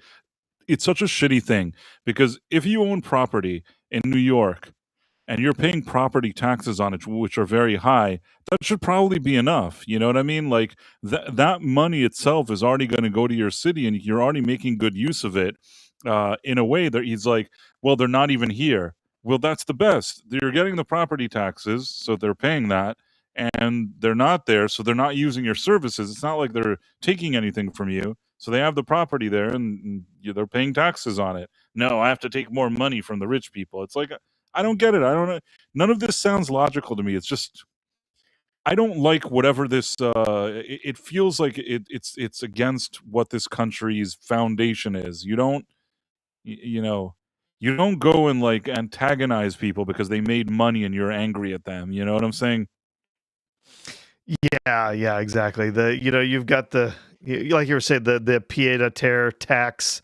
We're gonna throw an extra tax on people where this is their second home or whatever, or they they own this place but they don't live here. And then not only that, but then you release a public list, basically a hit list of the people whose apartments you're gonna. That's unbelievable.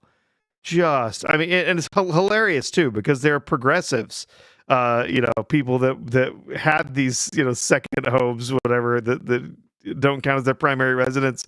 And they're like, oh, he doxed me. How could he do that? Well, yeah, that's because he hates you. He literally hates you. He doesn't care if you're a progressive.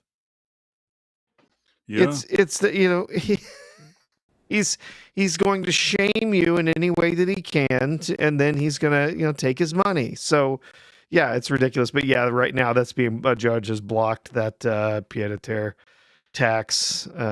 It's targeting people, whatever. So yeah, we'll wait and see what happens with that. But yeah, this whole thing with the Ellisons, man, it's with the first of all, they should never this should not have been blocked by the courts. This is absurd. They have absolutely no leg to stand on. This will go unless for some reason they're able to drag it out to a point where Paramount Skydance decides this isn't worth it anymore. Which, by the way, if that happens, Warner Brothers folds. Right, it's toast at that point. It's done. They just fold. They're gone.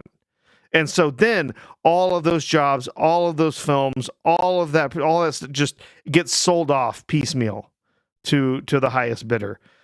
And so they've blocked this, they've pushed it back, whatever, going to end up costing them a lot of money. They think, a lot of people will argue with you. The reason is it's all about CNN. They need to hold on to this, to CNN because it's a leftist bulwark for news, and they can't let the Ellisons come in and make it balanced. That would be the worst if they actually just made CNN report the news, because right. that's essentially, people have been, making all sorts of wild claims about what's been happening at CBS, and everyone's saying, oh, they're going to be a hard right mouthpiece and all stuff. It's like, you listen to their reporting, there's nothing about it that's hard right political mouthpieces. Like, it's literally just they're reporting more just straightforward news now. But if you don't bend the knee, if you don't actively present things with a left-leaning bent, right, then obviously, right, that's not acceptable to them anymore. So I like what Argentum, who is a woman, is saying. Yes, they're cutting off their nose to spite their face. Yeah, it took me some time, but at the end I understood that Argentum is in fact a woman. RG. And along with Elizabeth Quince and Lucy Meow, I feel like there's at least 3 ladies watching this show. Yeah, there's a few. I think there's 3. I would be surprised. You'd be hard-pressed to find more than 3 ladies watching this stream. But you know what? Even 3 ladies... Marla Sharondoff. You're forgetting the lovely Marla Sharondoff. Is she here? I didn't see her today. She is, Oh, yes. sorry, Marla. Often Sorry. here. I'm sorry. 4 ladies, yes. I really feel bad because Marla's awesome. So I just didn't see her in the... Yes, here now. Ads don't stop. I asked for, and somebody's going to get annoyed. I didn't ask for less. I asked for fewer ads. Well done, Price. Said fewer ads, and let me see that it actually did that. And supposedly, it says that now there won't be as many ads. So I thought I did that. Let me see for a second. Low. Frequency low. That's what I said. Yep. So I'm sorry about that, Marla. I'm trying my best. In any case, so yeah, 4 ladies. 4 ladies. I think that's a new world record here on the Night Owl. Oh, Vex Electronica was here. She's kind of a lady. I'm just kidding. Headcase says OBS is doing dumb updates and they're not even worth it to make you have to. I don't even know what you're talking about, Headcase. OBS. I doing updates. I have not gotten an update for OBS in probably at least over a month. And here's the good news: if OBS is giving you weird updates and whatever, it's an open source project, so someone will just fork it, and then there'll be something else that you can use besides that if they're doing something weird. So yeah, you don't ever have to worry about paying for OBS. That's for sure. It's because it's completely open source. So if one group decided to do something weird with it, somebody will just spin it off and somebody else will pick it up. So no worries there. But yeah, no, I haven't gotten any weird updates. OBS has been acting fine for me. Kirarunte as property taxes shouldn't even exist. You know what? I kind of agree with you for selfish reasons, but yeah, I think that It would be better if I we mean, didn't have. there have been a lot of economists that have made very, very good arguments for why there shouldn't be property taxes, and there shouldn't be income taxes either.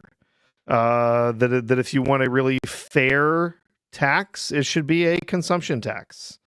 And people say, well, though that hurts the poor. Well, guess what? If it's a consumption tax, everyone's paying. Everyone's paying in. If it's something small, if you only consume $20,000 worth of whatever every year, you're only going to pay on that $20,000. If you go to the billionaire who's spending millions and millions of dollars and all this stuff, they're going to be putting in a whole lot more. And then there's other kinds of taxing schemes and stuff like that that are slightly more progressive. And I don't have a problem with progressive taxation. I think it's totally fine as long as it's reasonable. Obviously, like there's some progressive tax systems where it's kind of ridiculous. It's like, well, we'll just tax everything you make over $250,000. We'll just tax that at 100%, which is absurd. Right, that's insane. Right. One of the things you cannot do with taxation is to remove incentive, right? Because if you do, then people stop being productive, or they were at a point they stop being more productive, and that's the opposite of what you're what you're looking for. But yeah, it's. There's lots of taxation. We could go down that road forever. But in a different life, I would have been an economist, just so you know. Yeah, that actually would have been great. I did study economics for a while. I did end up getting a minor in economics when I was doing my studies. But yeah, it's there's a lot of stuff. Putin mentions flat tax. There's all kinds of different ways that you could do stuff. But yeah, property taxes for a lot of people, it does. It's kind of ridiculous. Depends obviously on the state. Some states don't have property taxes, but for people, it's like I have this asset and I held on to it, whether it's a house or whatever it is, and now every year I have to keep paying you just because I kept it. It's like, yeah, it's annoying. It's kind of ridiculous. And honestly, that's why some states, you've got states like Texas that don't have property taxes. And where are a lot of these people moving to who are fleeing California, who are fleeing, some of these other areas? A lot of them are moving to Texas. Really? There's no property tax in Texas? Yeah. Fuck, I need to go to Texas. Matthew Marcillo says, I want the freaking MTA here in New York City to have to pay more taxes for they made transportation here abysmal. Bridges are outrageous, subways are below standard, and buses are non-existent. Yeah, I mean, it's interesting because I did live in New York for a good amount of years, but I don't live there anymore, and I'm okay with that. It used to be that you were in New York City, you didn't want to leave New York City. You're like, I got to stay here. Like, I'm a New Yorker. I got to stay here. Going to New Jersey is lame. Like, I got to stay in New York. These days, like, I think it's the opposite. I mean, some people are probably still like that. But for me, it's like, I really enjoy not being there for whatever reason. I mean, everybody does whatever's good for them. But I feel like the city doesn't quite have the charm that it did back in the day. I don't know if it will in the future. I don't know what's going to happen, but I feel like first of all, the coup didn't do wonders for the city to begin with, and I also don't think that it ever fully like bounced back. And even before the coup, I think that gradually there were things going on there, but now I don't even know what to tell you. It's a shame. It's a shame because there was a lot to like about New York City, and I don't hate the place now, but I guess things change. Nothing stays the same. Mm-hmm. Yeah. Yeah, people were going off on taxes. No, Texas does not have a state property tax. There are some property taxes that are charged by municipalities, local places. Most of the time to support school districts, stuff like that. But there is no state property tax in Texas. Yeah, I see. Well, But yeah, it's yeah, that's one of the reasons a lot of these people are fleeing to Texas. And someone was saying, that yeah, well, now they'll have to build infrastructure. Well, sure. Guess what's a lot easier to build in Texas than it is in California? Infrastructure. It's way easier to build in a place that does not have outrageous multi-level regulations put in place by crazy eco warriors and stuff like that over the last 20 years. That is why it is next to impossible to build anything in California now. Why is it that all of those homes that were burned in the fires last year, like there's been less than 70 homes have actually even gotten permits and none have been built? But yeah, it's because there's this outrageous pile of all of these regulations they have to go through to be able to build a home. And they should have built, they need to build for their population. That's the reason that the housing costs there are absolutely insane, is because they need to have built several million homes at this point that they haven't built, because it's too wildly expensive and difficult for them to do it because of all of the regulations that are in the way. And so yeah, that's why the housing costs are completely just outrageous, and the nobody can get anything done there, and so many people are leaving. They just can't justify trying to live there anymore. It's insane. Yeah.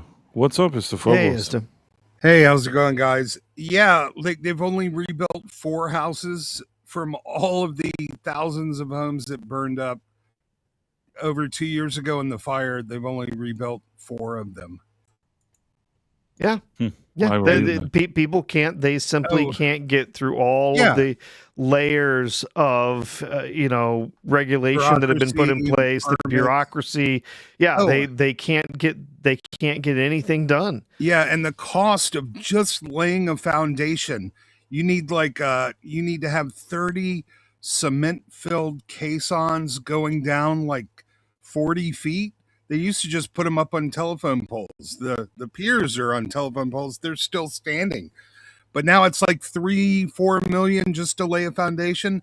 And the environmental costs, like California acts like they care so much about the environment. Each house has over 40 concrete trucks filled with cement, like just to fill the caissons in the foundation of a new home. It's environmentally disastrous. So... Oh, but we got the nanny state is going to protect us, right? We got to put all these regulations in place, because what's going to happen if the nanny state isn't there to tell us how to do things the right way?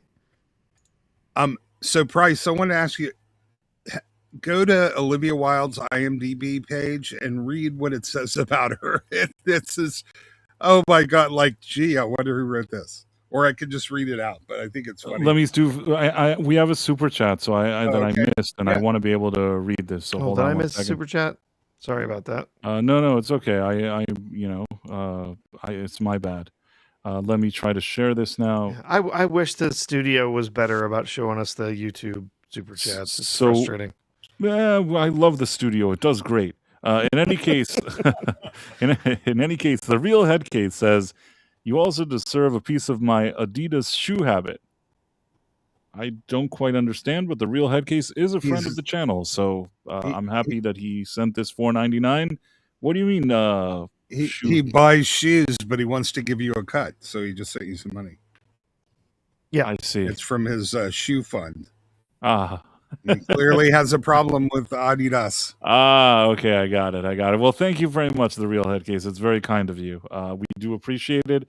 I don't remember at what point you sent this. I hope it's recent, because I kind of missed it. But really thankful for any kind of support that we get here. I don't bother people with it, but when we do get it, we're always very, very appreciative, and it's very nice of you, the real head case. It's super kind of you. I guess, what is it that you wanted to say? You wanted the IMDb of what's her face? Olivia Wilde. Just the little about blurb. I checked her out because I met her a couple times, and she really did used to be just breathtakingly beautiful. But as soon as I read what it says under her photo, I almost threw up in my mouth a little bit. Okay, let's see what it says. Actress and activist. Olivia Wilde is a modern-day Renaissance woman starring in many acclaimed film production while simultaneously giving back to the community. So much to unpack here. I mean, fuck. It sounds like she wrote it herself, or she like paid some publicist to just kiss her ass. She was born on March 10th, 1984, in New York City. Her parents are Leslie Cockburn. Leslie Cockburn is certainly an interesting name. It was just that opening sentence though that sounded I'm stuck on Cockburn. It's a name that I don't know. That's a complicated name to have. You know what I mean? I'm trying to think at school.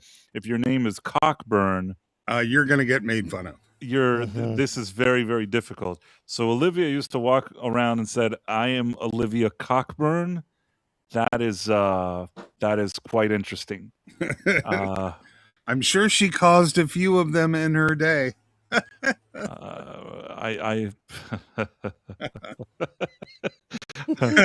Back in the day, yes, I would say that probably a lot of cocks have burned because of Olivia Wilde. It's kind of like it's what happens when you like, it's kind of a synonym to blue balls, basically. I thought it's what you get after you finally relieve yourself severely of a pair of blue balls. I see. Okay.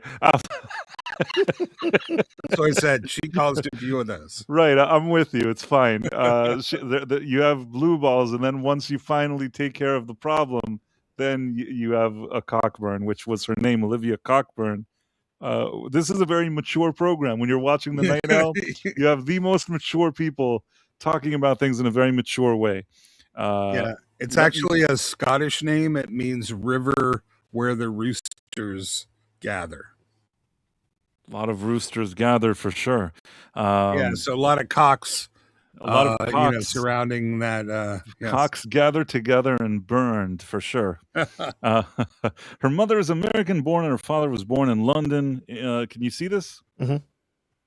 Let's see what else. Let's learn more about her.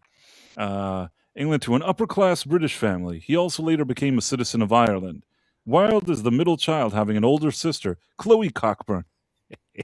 I'm such an asshole. I don't know why this is making me laugh. This is like, I mean, I couldn't invent a name like this. If you told me invent some weird name for like a last name that has like a strange entendre, I wouldn't come up with something so brilliant as Cockburn. It's just brilliant. She has a younger brother, Charlie Cockburn. She is of English, Irish, Scottish, German, and Manx descent. She was raised in Georgetown, Washington, D.C., and spent her summers in Ardmore County, Waterford, Ireland. She attended the private Georgetown Day School as well as Phillips Academy in Andover, Massachusetts. Blah, blah, blah, blah, blah, blah, blah, blah, blah. She was in the OC and House.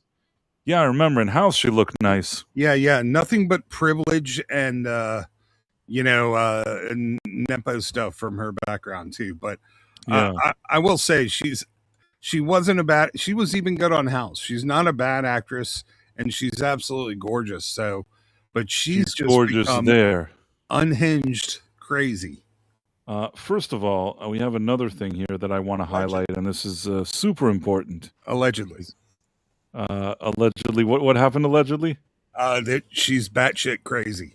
Allegedly, yes. We don't know that for sure. When I saw her, she seemed fine. At the events that I saw her, she seemed, I couldn't tell that there would be anything wrong with her. She seemed all right. And she looked nice, in person. I won't say that she didn't. Wait, I wanted to show something else, and it's not coming up here. Let me see. This isn't what I wanted. Give me 1 second. Okay, I think now I got it. Rod Thunderhart is a member for 7 months, and we appreciate that. Rod Thunderheart has given us, in addition to being a channel member, which I'm very appreciative of, he's an author, and he has given us some very, very generous um, super chats.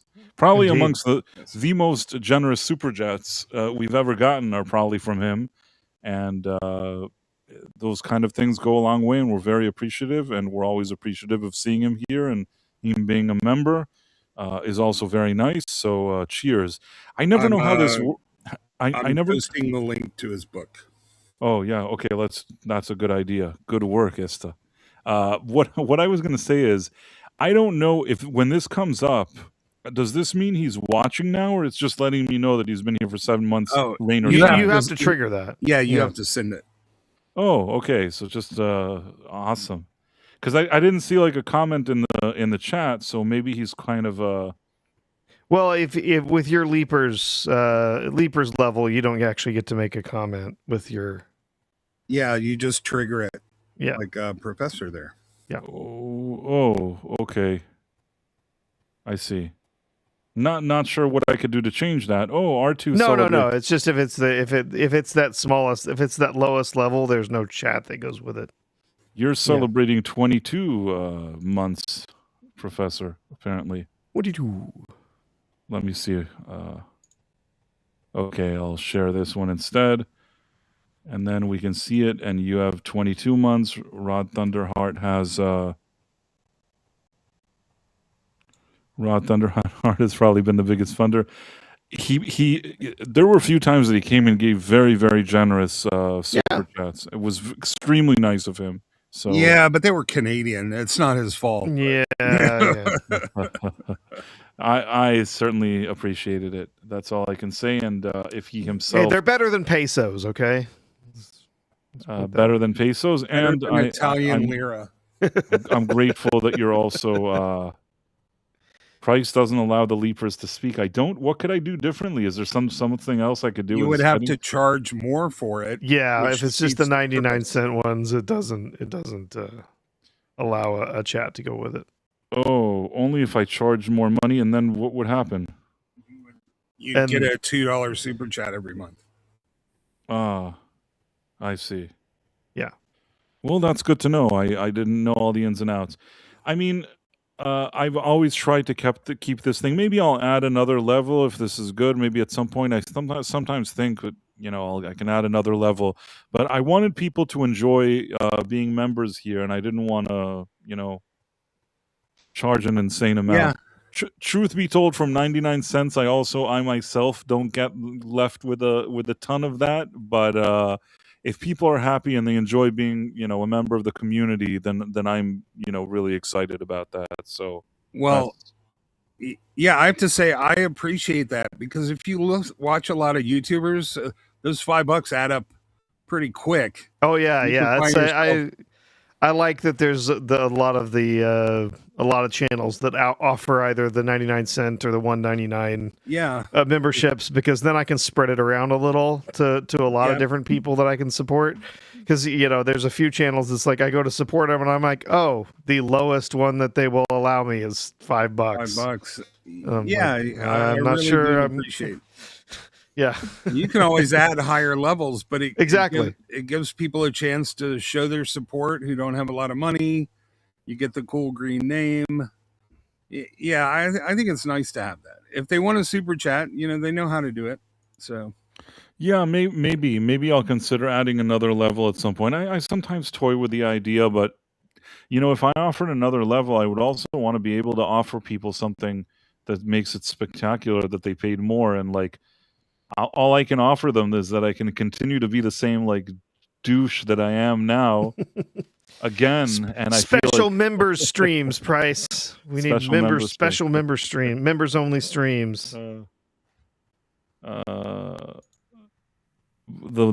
dollar level is great. It allows people to contribute, and it doesn't break the bank. Price is kind to the pocket. Thank you, Gavin Unit. Yes, I that was actually important to me. I see now that Gavin Unit. I've been a member for 9 months, so that's cool. Thank you so much. Oh, Putin 3 wants nudity. I am nude. So am I. Wait a second. We have. Oh, Rod. Okay, hold on one second. Let me see. Let me highlight this, or let me. Yeah, I didn't have to do that, Rod, but thank you. You didn't have to do that, but thank you very much. Hail Price of Reason. I saw Spidey, loved him in his portrayal, but Zendaya doesn't do anything for me, nor did the villain. I've got some copies of See Through Love coming, hard or soft cover price. I've got a trailer and an audiobook coming. Hard or soft cover price sounded kind of naughty, Rod, but I myself I like I like it when it's hard. That's the worst thing I've ever said to you. What am I getting into here? Do you What's like going on it? here? Do you like your books hard or soft cover? Hard or soft cover? I don't. I prefer my books very. Oh God, I gotta be careful with my words here. I don't want Floppy? my books soft. Yeah. Yeah. Well, no, actually, I have a lot of floppy comic books, but I prefer to keep them standing up straight, bagged and boarded. So always use protection. on Oh, your- okay. Well, on yeah, your use comics. protection Yes, and yes. yeah. Good idea. Well, Rod, whatever you have going on, we'll always be happy to promote it, and we thank you very much. This is very kind of you. The $50. You continue the tradition of being the most generous person on the Night Owl, and we appreciate that greatly. Thank you, Yeah. you for listening, and thank you for hanging out. I suspect that Rod is one of those types of people that listens, but a man of few words. But when he does have something to say, it's magnificent. Thank you He's, very much. It's very nice of you. He's saving guy. his words for the printed page. I respect that very much. I completely respect that. And like I said, you're always welcome here. And even, whenever that is, you have something, if you want us to share it with people, let me know. It's not, even if you don't send us another super chat, if you still want us, if you have something like come up and you're like, hey, can you share this thing? Happy to do it. Really, really appreciate you supporting me. And I'd look forward to supporting what you do as well, if there's anything I could do to help you, and because that's what we're here for. We try to help each other out, and Rod's been great, and I want to be able to return that favor at some point. Celestial, Be a Lady. You know a book by its cover, and I like it hard. I wonder if this is another lady. Do we have another lady watching this show? It would seem so. And Awesome. and as for your comment, I just want to say this. I did a review and posted it on my other channel, my review channel. Absolutely, the movie itself, I would argue that it was fun, but it's not a movie that was fun and didn't have issues.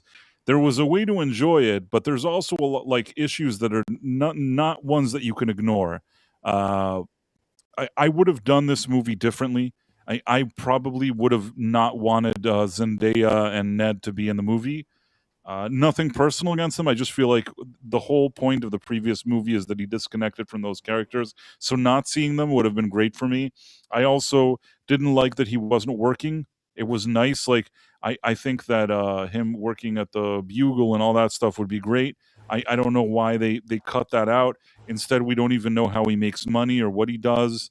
And those are some issues. The lady officer that he keeps calling is weird. You know why I think that lady officer exists? She's Sorry. his mother figure. No, it's something else. You know why I think she exists? You're gonna laugh at me. You're gonna laugh at me now, and I'm gonna drop a bombshell now. Why I think I was she going to exists. say she Well, you checks know, 3 boxes.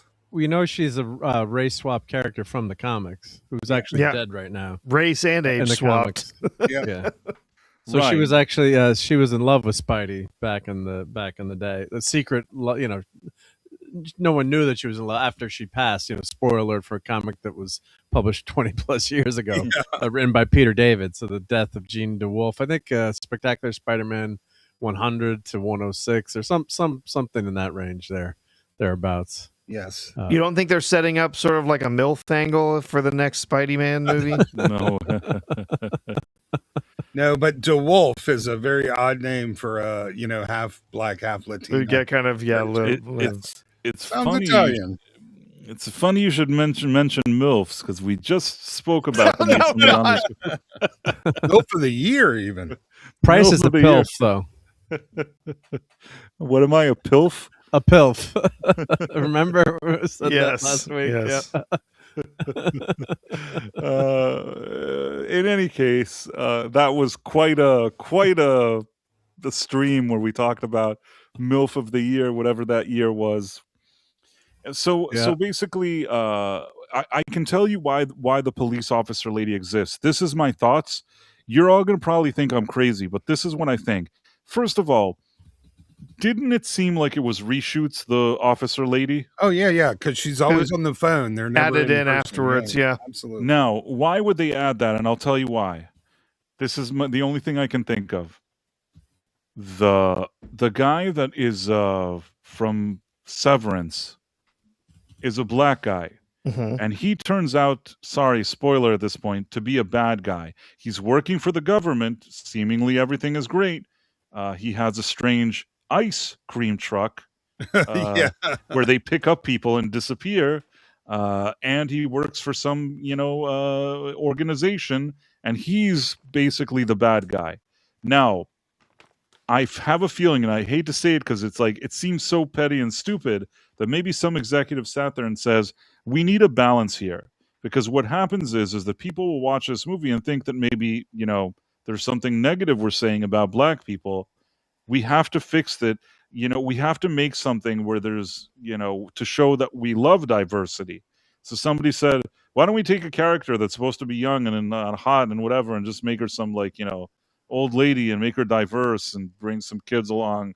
She'll call Spider-Man and keep talking to her on the So phone. You're saying she had to balance out the fact that the villain was a black dude. Yes, Oh, okay. she That had makes to, sense. Yeah. somebody sat with their focus groups and said, man, we're insulting people because a diverse person is a bad guy. What are we Yeah. going to do? So then somebody said, well, what if there was a diverse woman who's great and she's like, she's the confidant of Spider-Man. And then somebody probably said, this will never work. People are just going to complain. And then one guy said, we can always say that it's something in the source material. Let's bring this character from like years ago. And somebody's like, wasn't she hot, young, and not diverse? And the other person's like, shut up. And then they're like, and that's the end of it. Like they brought this lady in, and they're just like, here you go, here you are, you're great. Do whatever you do here, lady. And I feel like that's the reason. Because otherwise, it really feels forced, her scenes, and you have to think, why is it even here? What does it give us? If you delete her scenes, the movie doesn't really change for good or for bad. Like it's maybe for good, maybe actually for good if you delete her scenes. It gives me nothing. She's not. There is something which is like it makes sure that sort of Peter has to take orders from a woman. Like they're delivered as suggestions, but they couldn't really have. She takes away his agency. Peter had too much agency on his own. They needed to put a leash around him. So that could be one of the things too. And I was thinking Zendaya has the same problem Mega Geek has. Yeah. What's that? They're not black enough. So, she could have balanced that out, but it didn't enough. So they had to add another person of color. No, because the thing is that they show that when there's a guy who has authority and is sort of a police officer type, he's diverse, and in this movie, a bad guy. The only thing I can think of is that they needed to balance that scale and bring another lady who is an authority figure, also working for something like a type of officer type. But in this case, she's a mentor to him. She's good. So you don't watch this movie thinking, hey, this is all bad. Look, this lady is decent. It could also be a final thing. This is one thing that that guy is diverse and they need to balance that. The other thing is that maybe as this movie was being made, the kind of sentiment that was going on and conversations about ice, somebody was saying, hey, this guy is in an ice cream truck running a shady organization that they take people and run away. How do we create a situation that people won't say that we're against, police. We're against this. We're against that. So then they're like, well, why don't we make it if there's one like very diverse, nice lady on the police force, and she's kind of like a mentor or whatever it is to Peter. So they're checking off a few boxes. Girl boss, mentor, tells him what to do. Peter has to listen to what she has to tell him to do. And it's like a counterbalance to the other guy. So nobody could say anything about like ICE or also not say like whoever it is that may have had taken offense to that guy being supposedly a bad guy. This thing tidies up that problem. Now, what angle, what focus group, what they exactly wanted to do, I can't tell you 100%, but my instinct tells me that it has something to do with the other guy being the bad guy. Well, and that's why Peter, listen, I love it. Peter having to work a job was one of the things that, made his life so tough, and identify, he had to balance that and school and being a superhero. To remove that, I think took away an entire dimension of his character. But I hear that like Gen Alpha or whoever the young ones are, they don't like to work. And that's why they didn't let Peter work, because they're trying to identify with the young'uns. So we can't give them a job. The young people hate working. They're not even trying to get a job. So I think they he had had to a make job, them unemployed. they He's just living didn't off show of it. Aunt May's Right? insurance. Yeah, I mean, I assume he was working. They just maybe cut those scenes, but yeah, or if they had one line like Aunt May got a huge life insurance policy, and then you could have had him say, "Well, I'm just going to be Spider-Man for a while," but he cured. We didn't get any of that. He cured cancer. He should be a trillionaire by the time you make the next film. Yeah, he cured cancer and he, eliminated, solved the mutant problem. So Thank he God, should be absolutely wildly wealthy by the time we get to the next. None of this, none of it makes any sense. He should have been like, I mean, listen, there was a way to just give us a throwaway line, explain something. Anything at all in the world. He saved some piece of something that Tony once gave him and sold it. I don't give a shit. Anything. Just think of anything that he has that he could have sold. Some piece of tech, anything. They didn't even bother. So no, kind of annoying. We did get another super chat. Is that you that shared this, Professor? Oh, I was sharing that. Let's do the super chat though. Okay, let me find the super chat. Oh, did you show your face on Midnight's Edge? I didn't. I really. I'm really mesmerized by this tweet. I don't really parse it either. So he wrote, "Hail, having seen you on Midnight's Edge, it's weird to see real face, not your red knitted backwards king troll. I'll make sure I'll get my book trailer. Yes, I wondered how Peter paid rent. At least a job explains his printer. Yeah, no kidding. I don't know who you thought you saw on Midnight's Edge, but I did not show my face ever on anything Midnight's Edge related, and I haven't shown my face here. In fact, I think that nobody has seen my face. But are you a handsome guy? Leslie Edlund thinks so. Let's put it this way: if you would have asked me this question, maybe in my 20s. I wouldn't say then that I'm like, the equivalent of like at that time, like a Brad Pitt or something. But there were probably times in my early 20s that I looked decent. Like I wasn't like the best thing ever. It was just like, okay. I don't know that I can say that about myself now. Like I'm just like some middle-aged guy. So I don't really, know that I could attach that kind of description to myself. With that being said, I'm intrigued by this $20 super chat from Rod Thunderheart. Like I said, I wasn't on that show showing my face. I've never shown my face there or anywhere, but good to know. Good to know. There are some people that have seen my face. They're just not here with us now. As I said, there's one person that I once that follows me online on some platform. And that person actually did see me once, but he doesn't know that I'm the same person that he saw. Mystery. So only I know that I saw him, and he doesn't know. It actually happened to me twice. Out of all the years that I've been doing this, 2 people followed me. Actually, one, I don't even know if he would remember or know the other. I don't know if either of them would remember me. It's very flimsy. So, yeah. Oh, and by the way, that's just help my memory, because it isn't even a 3D printer he has, right? He has a fabricator, a real Yeah. It's like literally manufacturing nanoscale electronics. Like it's crazy. It's not just a 3D printer. Yeah, Parker's always been a scientific genius, so I did like that aspect, and not having the Tony Stark, overruling everything. This is why I would have liked if there was even the briefest little bit where, let's say, he's working for Octavius. He's working for that universe's version of Octavius. They did this actually in the first Marvel Spider-Man game on the PlayStation, where he's working with Octavius and he's got all of this wild, crazy, fancy technology and stuff, and he's using some of that, right? Like behind the scenes to make some of the technology that he needs as Spider-Man. And so that would totally make sense. Like he has access to this really advanced technology lab with all of this cool stuff, and he kind of gets to use some of that on the sly to make his to make his tech. Because it's like Tony Stark. Like just left him something, right? He had these wild machines that could fabricate this armor and all the tech and everything that he was everything that he was making. And that's because he was he's a trillionaire, he's a billionaire, whatever. Like, maybe he doesn't just left him one of a goodbye present or something. It actually would have been hilarious if he had left Dum Dum.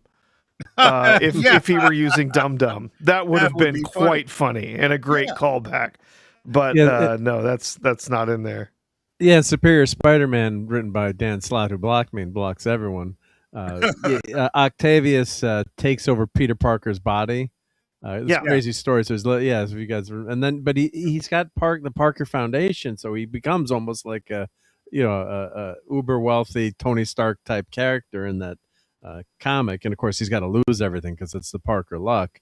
But it was pretty. I did actually like it because I knew Peter Parker was going to come back, but everyone was going crazy. Like, how could you kill off Spider-Man Peter Parker? I'm like, they're not going to get rid of him, forever. And it didn't turn out to be kind of an interesting, arc for Doc Ock, pretending to be Spider-Man. I'm trying to be like a better Spider-Man than Spider-Man.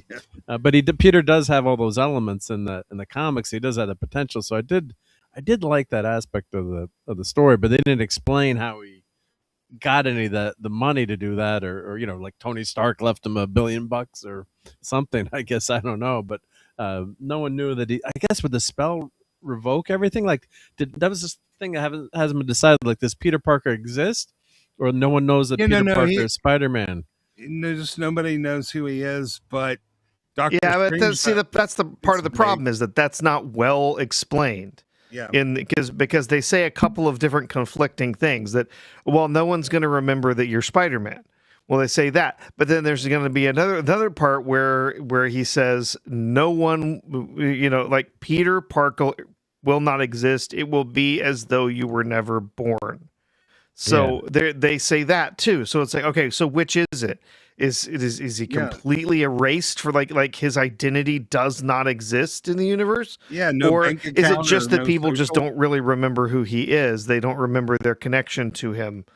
So it's rather strange how they decided to make this spell happen, but then not really explain exactly what the extent of it was.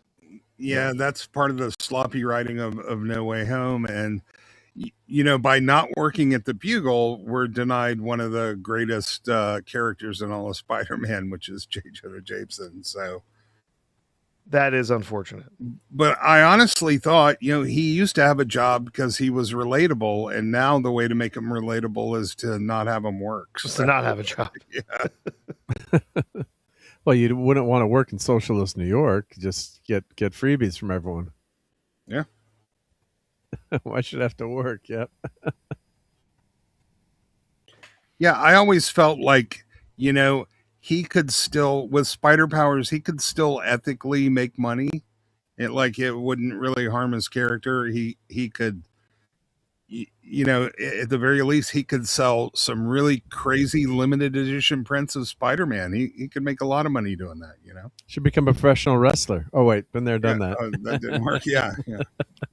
I have new says, let's get to the real question. Does Peter Parker live tax-free? See, I here's don't the know. In thing. Texas. He should be doing gig work. If you want to be relatable, you want it to feel like it's, like it's current day. He could be doing all kinds of different gig work. He could be doing TaskRabbit. He could be doing, he could be an Uber driver.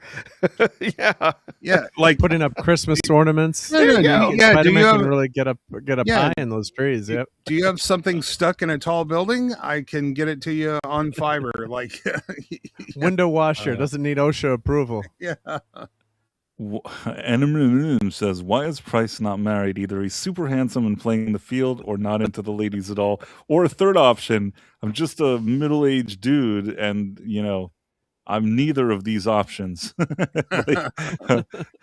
This is more common than you think. Yes, I don't know many ladies that are looking for the guy that hosts the Night Owl. Yeah. Well, and not everybody's. Yeah.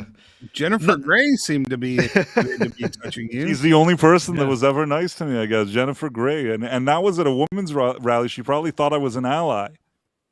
Don't put Price in a corner. She She's doesn't like, know I can that touch this guy. He's safe. He's clearly gay. Right. She thought that I was like hip to the cause. What she doesn't realize is that I just stumbled in there by some strange circumstances. So I think she got the wrong idea. She thought, man, this man came to support these these ladies here.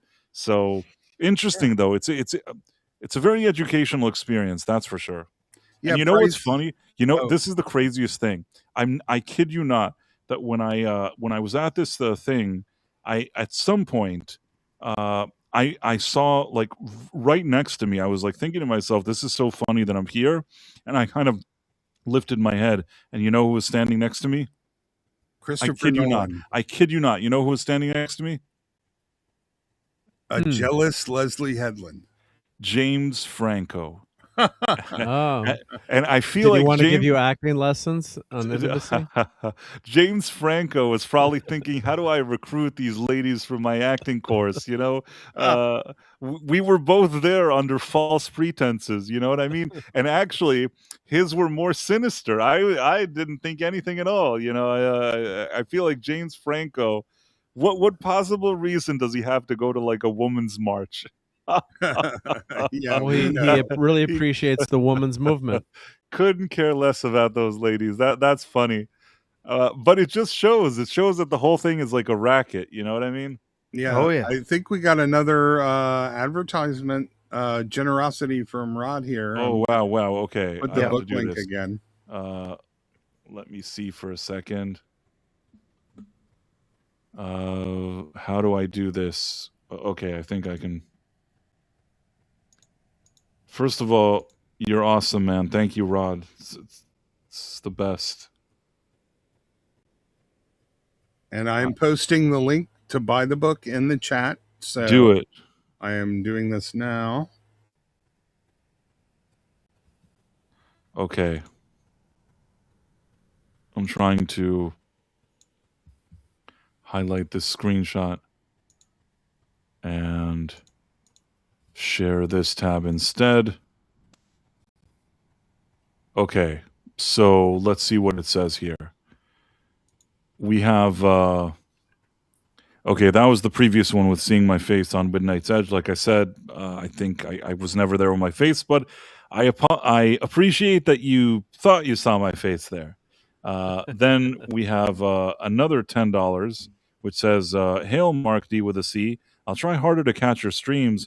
Oh crap, Rice, I apologize. I confused it with Scribe Light. You're cagey like Script Doctor showing faces." Both of them my friends, by the way. Scribe Light is awesome. The funny thing is with Scribe Light is that he looks exactly the way I thought he would look. I don't know why. It's like a face reveal that you're like, yes. I have no idea. Because he also had this kind of avatar that sort of showed a face of a person. Yeah. And he kind of looks like I don't think it was his face, but I'm saying like I thought that he kind of reminded me of the guy. So somehow The it was voice fit. The voice Yeah, fit. Right? voice fit. Yeah. Yeah, I wonder if Script Doctor looks like a pasty white mannequin in Scrubs. Who knows? Nick has always freaked me out when I saw like a radio, like you finally see like a radio host you've been listening to for years. I'm like, well, you don't look like that, but it's like, well, actually, I've never seen how you look, but you just have this, It you reminds imagine, me especially. Handsome Dan from Wayne's World. Oh, yeah, too. exactly. Yeah. So this is a true story. Recently, so I actually it was back this last winter. We were at an event for my wife's work, and she was talking to one of her colleagues, and she was introducing. She said, "This is this is my new husband. We've been dating for a while. She's my fiance, but we just got married." And so she shook his hand, and we were talking. I shook his hand, and and I was like, "Oh, it's great to meet you." And she's like, "Did you know who that was? Did you know her husband?" I'm like, he's the announcer for our sports team. He's on the radio like all the time. She's like, "What? No, that can't be him." I'm like, "Yes, that's who that is." Like, you didn't hear his voice and like know who he was? She's like, "No, I had no idea." It's like, well, did he look anything like you thought like he would? She's like, "No." No, I mean, not a bad-looking guy either. There's always the joke about having a face for radio, right? But not a bad-looking guy. And I was like, wait a minute. You saw him not 3 weeks ago because he did the opening. He did the lighting of the tree for the big Christmas parade thing. She's like, I don't get it. I just like completely That's like funny. she could not connect the voice and the performance and the face and all of that stuff. So it's quite funny. So It happens all the time. Yeah. a few things here. Wait a second. Let's first of all look at the super chats. So Kamchi 2737. That sounds like kimchi, but it's with kamchi. Or Kamchika Michi. That is also a possibility, but I suspect it's kamchi. That's what I'm going with. $5. This is why I felt the third movie, though didn't watch, was a disaster. Though people look over it, seeing how downhill and Doomsday play out will be disaster. Okay, the third movie. Which third movie of which? Of No Way Spider- Home. Yeah, No Way he's Home. talking about No Way Home. I didn't think that movie was a disaster. I thought that it was a movie. It's like the last two Spider-Man have had a similar syndrome, that there are movies that while you watch them, there's some fun to be had, but if you actually give any thought to what you just watched, there's some things that kind of bother you that don't feel right. And I feel like that's how I felt in both movies. With that being said, I still had fun watching those two movies, but they both had flaws. I can't sit there and say that these are perfect movies. In my review, especially for the last one, I certainly had a lot to say about things that that could have been done better. But at the end, I also admit that with all the stuff that it doesn't do right, there's still some fun to be had watching it. So for me, I guess on the one hand, there's a glass that's half full, that compared to some of the other MCU slop or whatever you want to call it, I thought that No Way Home and Brand New Day were amongst the better films that have come out since Endgame in terms of MCU. At the same time, even those movies you feel are like missed opportunities. Like there was a way to make them better, and both things could be true at the same time. Oh yeah. Yep. Agreed. So, Yeah, I mean they're fun movies, and there's a difference too. Like I always say, like nitpicking, like geek and nerd nitpicking, like what's better, organic web slingers or the mechanical web slinger, that kind of stuff versus a plot and characterizations and believability. So there's a kind of a difference there. And we got and, our there's answer. It's Kamchi. So yeah, it's not Kamchika Chi or whatever you said. Take that. yeah. So happy we're able to resolve that. Okay, then Rod Thunderheart with a $50 super chat, and again, so generous and Wow. yeah.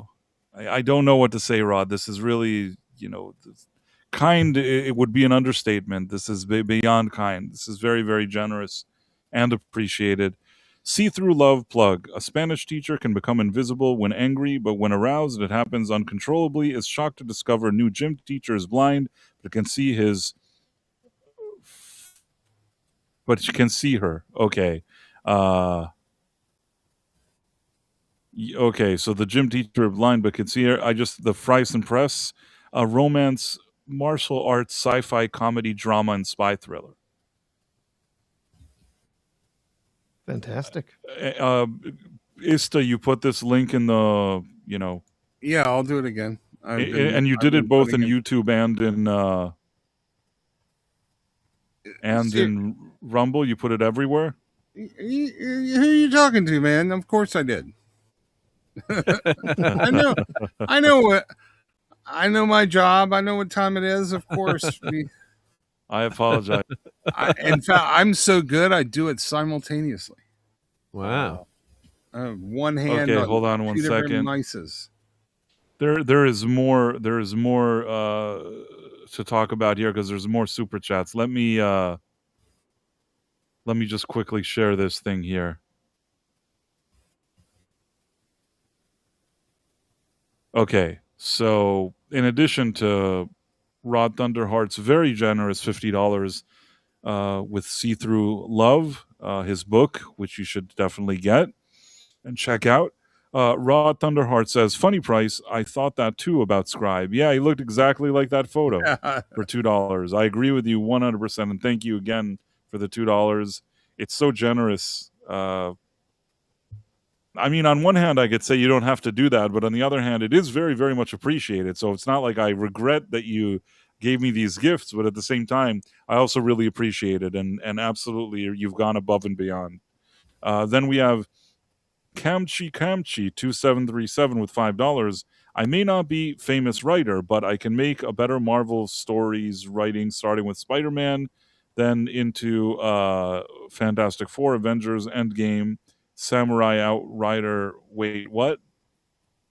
All right. I mean, I believe you. I believe you could do something good. I think people that are fans often, have a lot of ideas that some of these guys that work in Marvel don't really think of, unfortunately.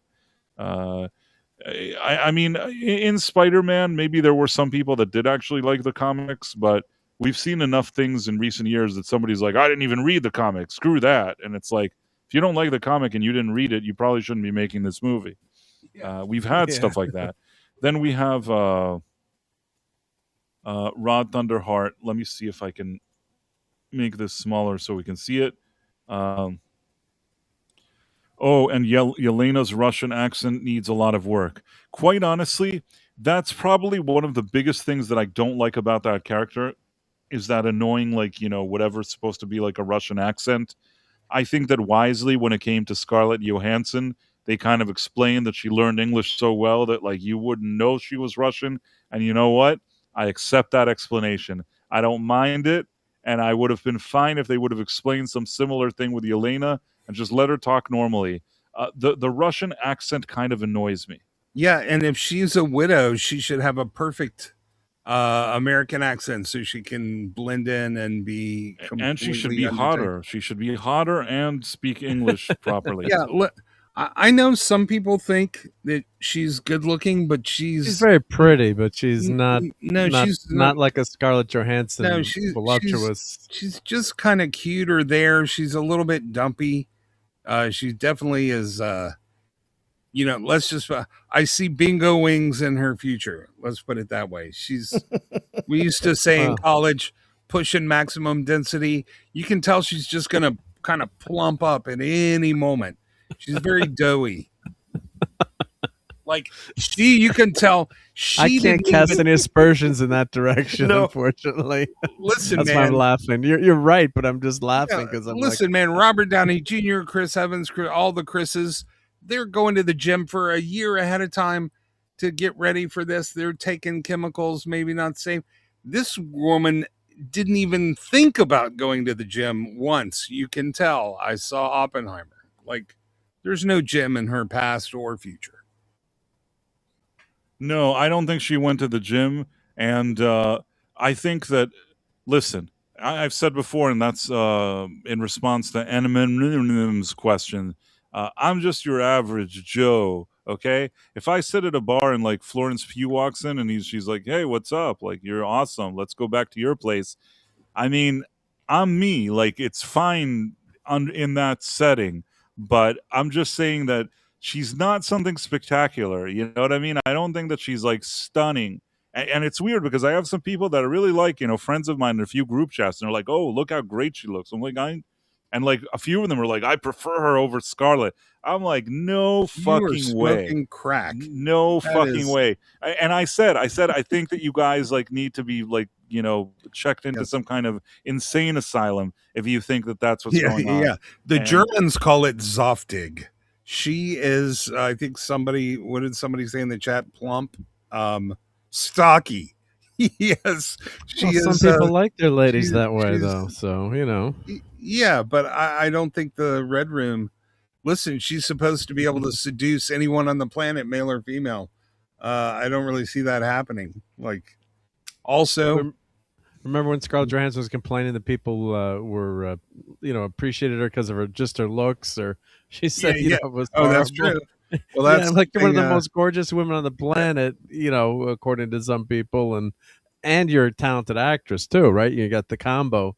It's like, how do you think you're so popular? If you're butt ugly, you're not getting many roles, or maybe you're getting a few roles, but you're not going to have the career that you do. So just shut up. You know? Listen, I actually, and you get to see her naked in Oppenheimer, or you have to see her depending on your perspective there.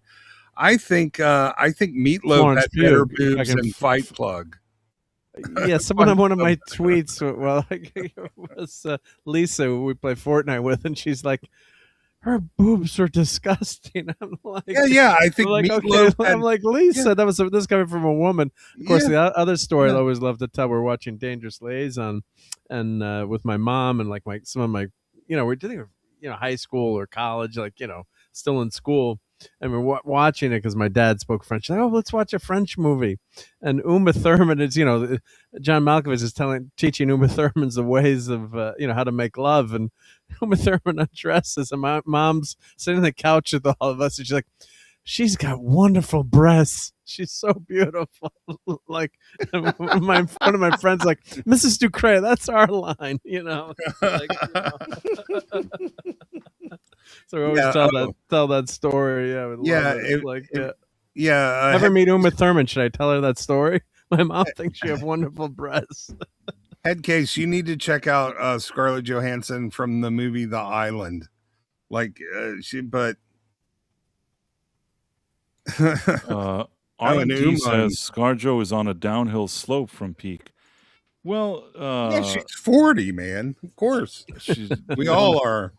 Yeah, I mean, I can't. You can't really blame her. I still think she looks nice if she puts on like sets herself up nicely and goes out on the town. I'm sure she can look really good still, Scarlett Johansson. I don't think that she would. If you watch like that Jurassic World movie, they wanted to make her look dumpy or something. But even with all the dumpiness, I could still tell that she looked good. Eminem says Price would smash Leslie Headland, so we know his standards. Thank you for highlighting that. It was actually a funny comment. Just saying it's not fair to compare her to Sweeney now.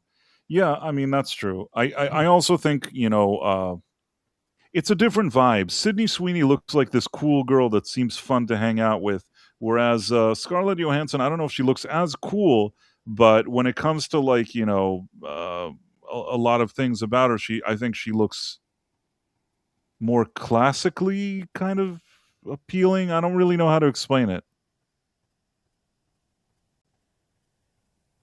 Is anybody still here? Well, we just yeah, talking. yeah. They're both.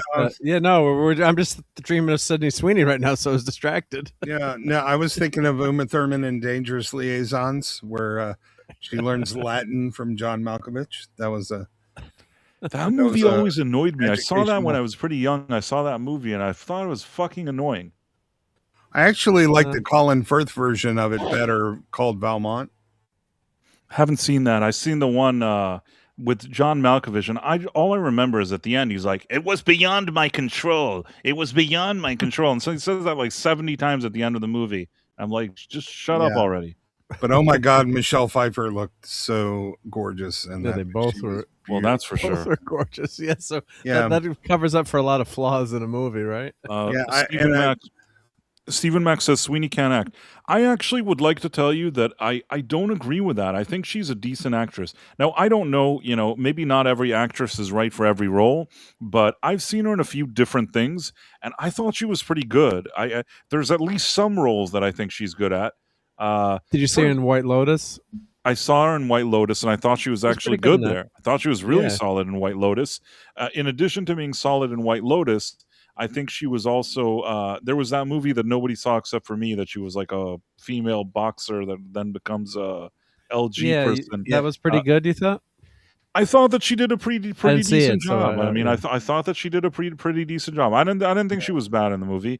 I thought that the movie was just it was decent. It wasn't the worst movie I'd seen, but I thought that she was pretty surprisingly pleasant in it. The other thing is, there's that movie that Ron Howard made that like it's happening in the 30s, where there's some like island with people that came from Germany or some weird thing. She plays like a German immigrant and she's kind of talking in English.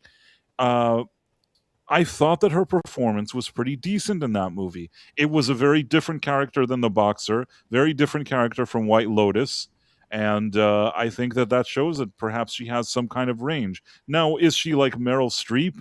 I haven't seen something that would suggest that she is, but I think that, the people are always like, oh, she can't act. I don't agree with you. I think that she's, as opposed to, let's say, somebody like Zendaya, who every role just seems like Zendaya, she actually has attempted to take on roles that are very different from each other, and I didn't think she was bad in them, personally. So make of that what you will.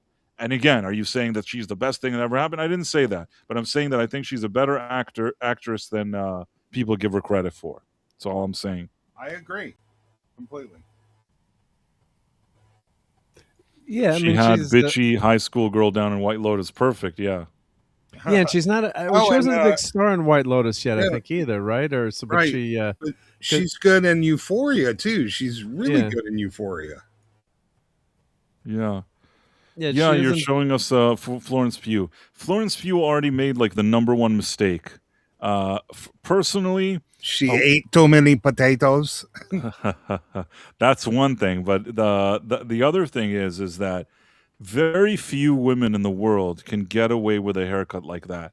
Yes, you have got to be maybe like a Halle Berry or something. There are Charlize Theron. Maybe she could get away with it.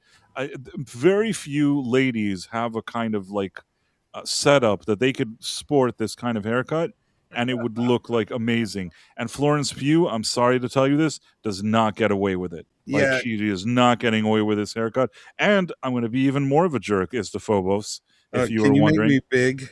Because you really need to. Can you make me big so we can see those ham hocks and and the muffin top and everything? Okay. Yeah. Oh, wait, it's the brand new day. Wait, I know what to do. Okay. So, this other problem that I have with what's her name, with Florence Pugh, I already forgot her name, is that she can't get away with this dress either. No, she can't. It's like, this is the kind of dress that if Sydney Sweeney wore it, we'd be like, yeah, we're all like high-fiving each other. But she ain't no Sydney Sweeney. And I'll tell you another thing. This is also a good way, and maybe I should reach out to those people in my chat that were telling me how great Florence Pugh is. If Scarlett Johansson were in this dress, it would also look like pretty great. And even now that you're like, she's getting old, even now put Scarlett Johansson in this dress, it looks better than this. Yeah, can you zoom in on her face? There's a important piece of information we need to see here. You see in between the lip, just above the frustrum, she's got a like nose ring. The bull thing, the activist lady thing. Yeah, doesn't do it for me at all. Like, she's at best cute. And I think my description of you're sitting in a bar and Florence Pugh, it sounds like a joke. Florence Pugh walks in, that is the category that she's in. She looks like Aunt Jemima right here. It's Yeah, and I don't know this because of her, body structure. That's not really that kind of. Stocky. Yeah, it's kind of stocky. This dress really, really doesn't work for me. Like, there's nothing about this that works. Uh, I maybe some ladies are here. I don't know if there's any ladies left watching this stream, and maybe they can tell me Well, otherwise. But I like the color of the dress, but not that yeah. top, and not the And- hair. You know, But not listen, that I'm a fashion expert. the But color is not going to hair, add points to her. You can give it to the No. designer that made it or something, but she's Yeah, not going to yeah. get any points for it. yeah. And also, listen, I know maybe there's some people that don't look this good, but you're not getting paid millions of dollars to specifically look good on screen. This looks like, just some rando you run onto in the gym who just started and is hoping maybe they get into I shape. gave my explanation. I told you that, like, if you were sitting in a bar one night and she walked in, that would make sense. Only Whereas at the end of the night. at the end, right. Whereas if you were sitting in a bar and Sydney Sweeney walked in, I think that you'd be like, Oh, wow. You know, I even dropped if you my didn't shit. know, even if you didn't know who she is, if she walked in and she's like, hey, what's up, Ista? You'd be like, oh, hello. Like, you'd be really excited. I don't think you'd be as excited. You'd probably be nice to, like, Florence Pugh, but you wouldn't be as excited. Do you get what I Well, mean? I'm a pretty nice person in person. I have to be, but I have to say, like, if Sydney Sweeney walked into a bar, I'd run up to her and say, here's half of my shit. I'll buy you a house and we can just, pretend we're already divorced. We have some ladies that are weighing in here, and this is very interesting. Okay. That we even have ladies watching this show.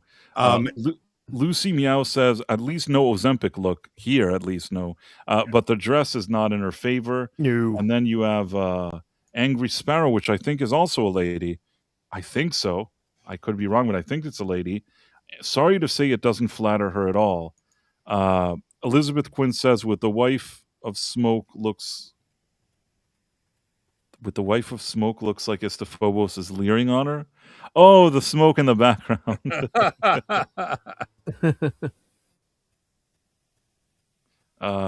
Price of Reason Live. There may not be any ladies watching, but we are not lying. If Sydney walked in, you'd be blown away.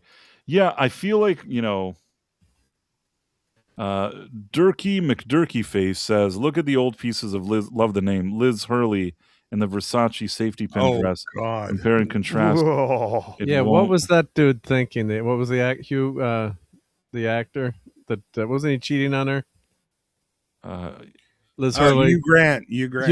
Yeah, Hugh thank Grant. you. Was cheating, and then he went on Leno, and they're like, "What were you thinking, man?"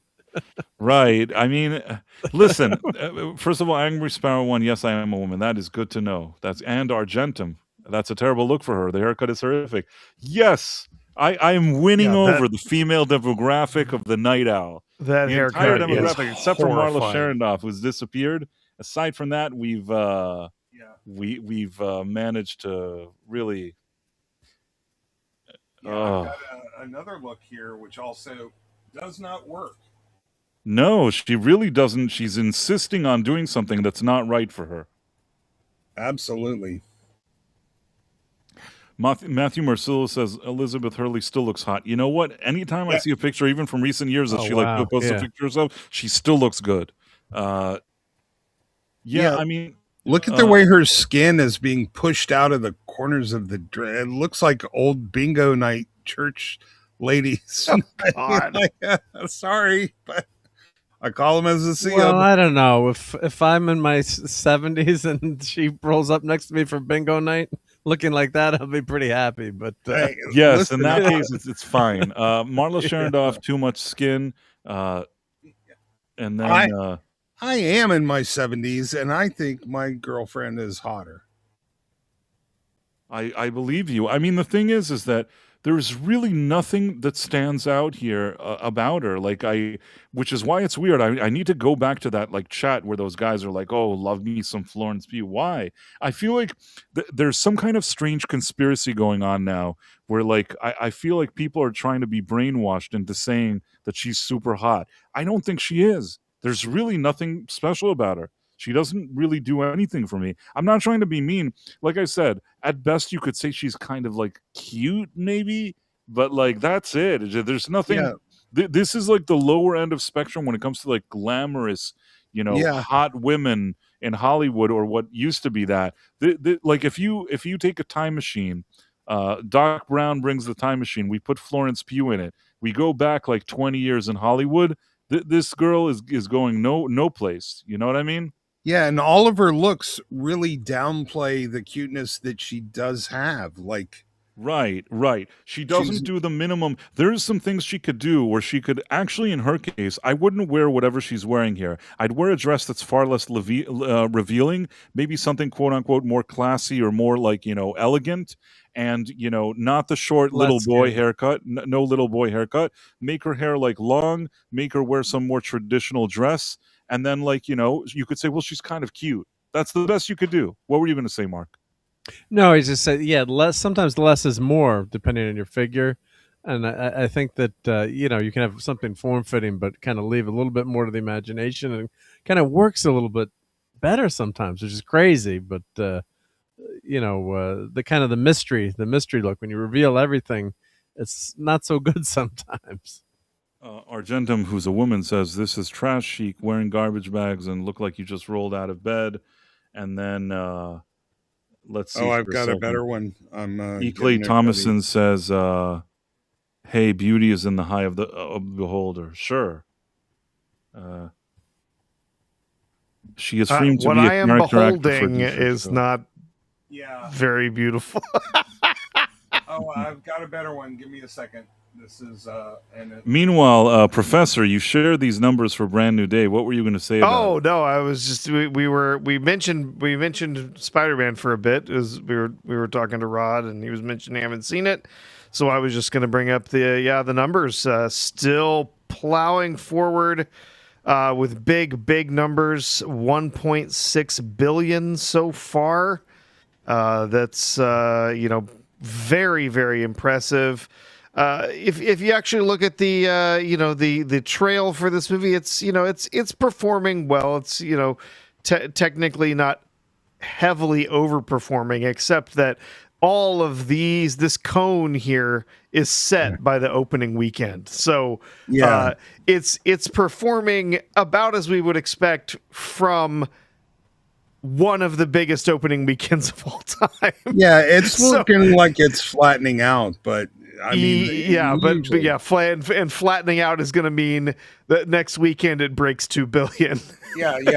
Yeah. After three Yeah, there's weekends in the nothing- theater, it's like Nothing yeah. you can criticize about this movie, really, in terms of box office. Yeah. No. I mean, I will say for the second weekend, the drop was pretty significant. But again, it had an insane opening weekend. So many people saw this in the opening weekend, and and then in that following weekend, I do think there were quite a few people. Of course, we don't have any real numbers from it, but I think there were quite a few people who hopped back in to see it a second time since it was available in IMAX theaters. They were able to go see a more premium experience in a lot of areas where they were not able to see it before. So yeah, it's doing well. What about what I didn't check? Let's see, the old Odyssey. How's it ticking along? Well, it Doing broke pretty well. It Yeah. broke the billion. Already It's at 1.1. billion one. Let's see, for domestic, it is also coming close to leveling out. It had a 27% drop first weekend, 41% drop, and then something like a 40 or 39% drop in the and in the next weekend. nobody's talking about it at all. And It's nobody's really talking vanished. about it. Yeah, I mean it's getting close to leveling off. You can see now it's dropping. Its daily grosses domestically are now as of Monday down to 5-6 daily. This past weekend, it made significantly less than it has in the previous weekend. So if we continue to see drops, that means that the following weekend, we're probably looking at only another maybe 45 million. And then that means the following weekend, less than 25 to 30 million domestic. It is still bringing in some money internationally, but again, remember that internationally, the studios don't actually get to keep as much. So, yeah, I mean, it has broken the 1 billion. It's gotten to 1.1. I'm thinking this is finally going to level out before it hits 1.3 between 1.2 and 1.3. Yeah. Can I ask one of the ladies in the chat to explain this dress to me, because I don't understand what I'm looking at. Hold on, let me see. It's quirky. Ugh. That's hideous. It's just a jacket. Looks like it's That's just supposed to be like jacket. denim, I guess, or is she wearing a shirt It's under like there? she's going out of her way to look in ways that I don't enjoy. Odd to look odd. Her knees There's no look like shirt? Tommy Lee Jones's face. Well, so this This is not doesn't going do to it see for a me, movie yeah. based on Florence. How did she get to be so popular? What was her Florence first big Pugh. break or movie? I think the Hollywood decided she was going to be the next big thing, and we didn't really have a choice about it. I don't think anybody picked her. She's like Jonathan Majors or the I guy think her from big Avatar. wasn't her big break Midsummer. Wasn't that the thing that like people loved her for? Well, I it don't remember wasn't. because I just remember Dune. seeing her as the in Black Widow movie. The first time I ever remember seeing her, but Yeah, in 2019 was when she did Midsummer. She had other stuff before that, but I'm thinking that was kind of the thing that I remember people really talking about her at that point. yeah. Let's see. Yeah. And without those 5-inch heels, she's like 4'8", really intimidating Black Widow stuff, right? Uh-huh. Yeah, I think that was the big one, 2019 Midsummer. And then she did an adaptation of Little Women right after that. It's fitting. She's a little woman. Did Little Women. Yeah. And then she was in Black Widow shortly after that. So yeah, that's. I don't know. I feel like Hollywood has really gotten excited over Florence Pugh. I'll give her that she's not a bad actress. If I had a movie where there's like a very hot woman and her friend has to be there, she could be that friend. But I don't. I get it. That's Yeah. Your friend zoned It's Florence fitting. already? It fits.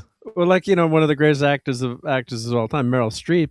Sometimes could look pretty, but she's not known for her, being a bombshell, right? But no, but she is striking, and she's she can look such a great actress that you. Yeah, but not just that. She's got a Yeah. joie de vivre that this thing doesn't have at all. Like she's got a what's the word? Not regal, but also Angry Class, Sparrow says maybe she lost a bet, or she's got a Lucy statuesque. says, I would still prefer more clothing with those legs, long dresses or pants. Yeah, this is exactly what I'm saying. She needs to wear the most kind of like folksy, kind of like more modest. Not because I need her to be modest, but because I think it works to her advantage. Yeah, I She's need her to showing be off- covered up. Yeah, do, she's I do. showing off goods here. Like she's trying to write a check when there's no coverage for the check. If you know what I'm trying to say. Writing Yeah. a check her literal butt can't cash. Yeah, Right. She can't cash it. It's not. She's trying to do something that she's not capable of doing. I don't think that she should ever have short hair or wear this kind of thing again. The short hair is really not doing her any favors Yeah. here. Yeah, and that weird dress, not either. I kind of like Florence Pugh. I think she is an interesting actress. I think she's kind of cute. I don't really as far as like her acting chops and stuff, I think she's good. I do not love the character of Yelena. They're trying so hard to keep pushing that character, and it's just not working. But I don't have anything against her personally. She needs a better stylist. She needs someone. She needs someone to be doing something, Accentuate the positive. helping her. Somebody is like telling her, "Listen, you're the hottest. You're so hot, Florence," and it's like, shut up. Shut the fuck up. And you know what? Maybe it's her. Maybe she thinks that she looks good in this style, and you need to have people that say, "Look, you don't have it to pull this particular look off. Okay, you know you're going to look much better." Doing this and wearing something that accentuates this shape and this part of your body rather than other things. I mean, I think that there's I think if you talk to a lot of women, you know that there's women that have this is what a different perception of themselves than someone else might have if they spend some time actually examining. Eminem says she's trying to get the same roles as Elliot Page. Yeah, this is what we call pear-shaped. And she needs to dress like they're going to dress Emma Frost in the next X-Men from ankle to neck. Like, she needs that full coverage. That's why I prefer sweatpants for myself. Agree with Robot Man from I know what I can get away with, yeah. Oh, I think Robot had said something about it. He's way funny, so I'm trying to remember what he said about her.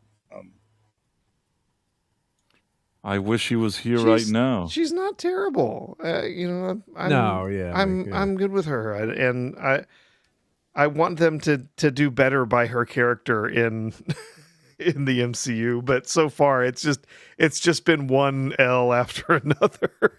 Okay, Robot Head's here now. See, I brought him. You have.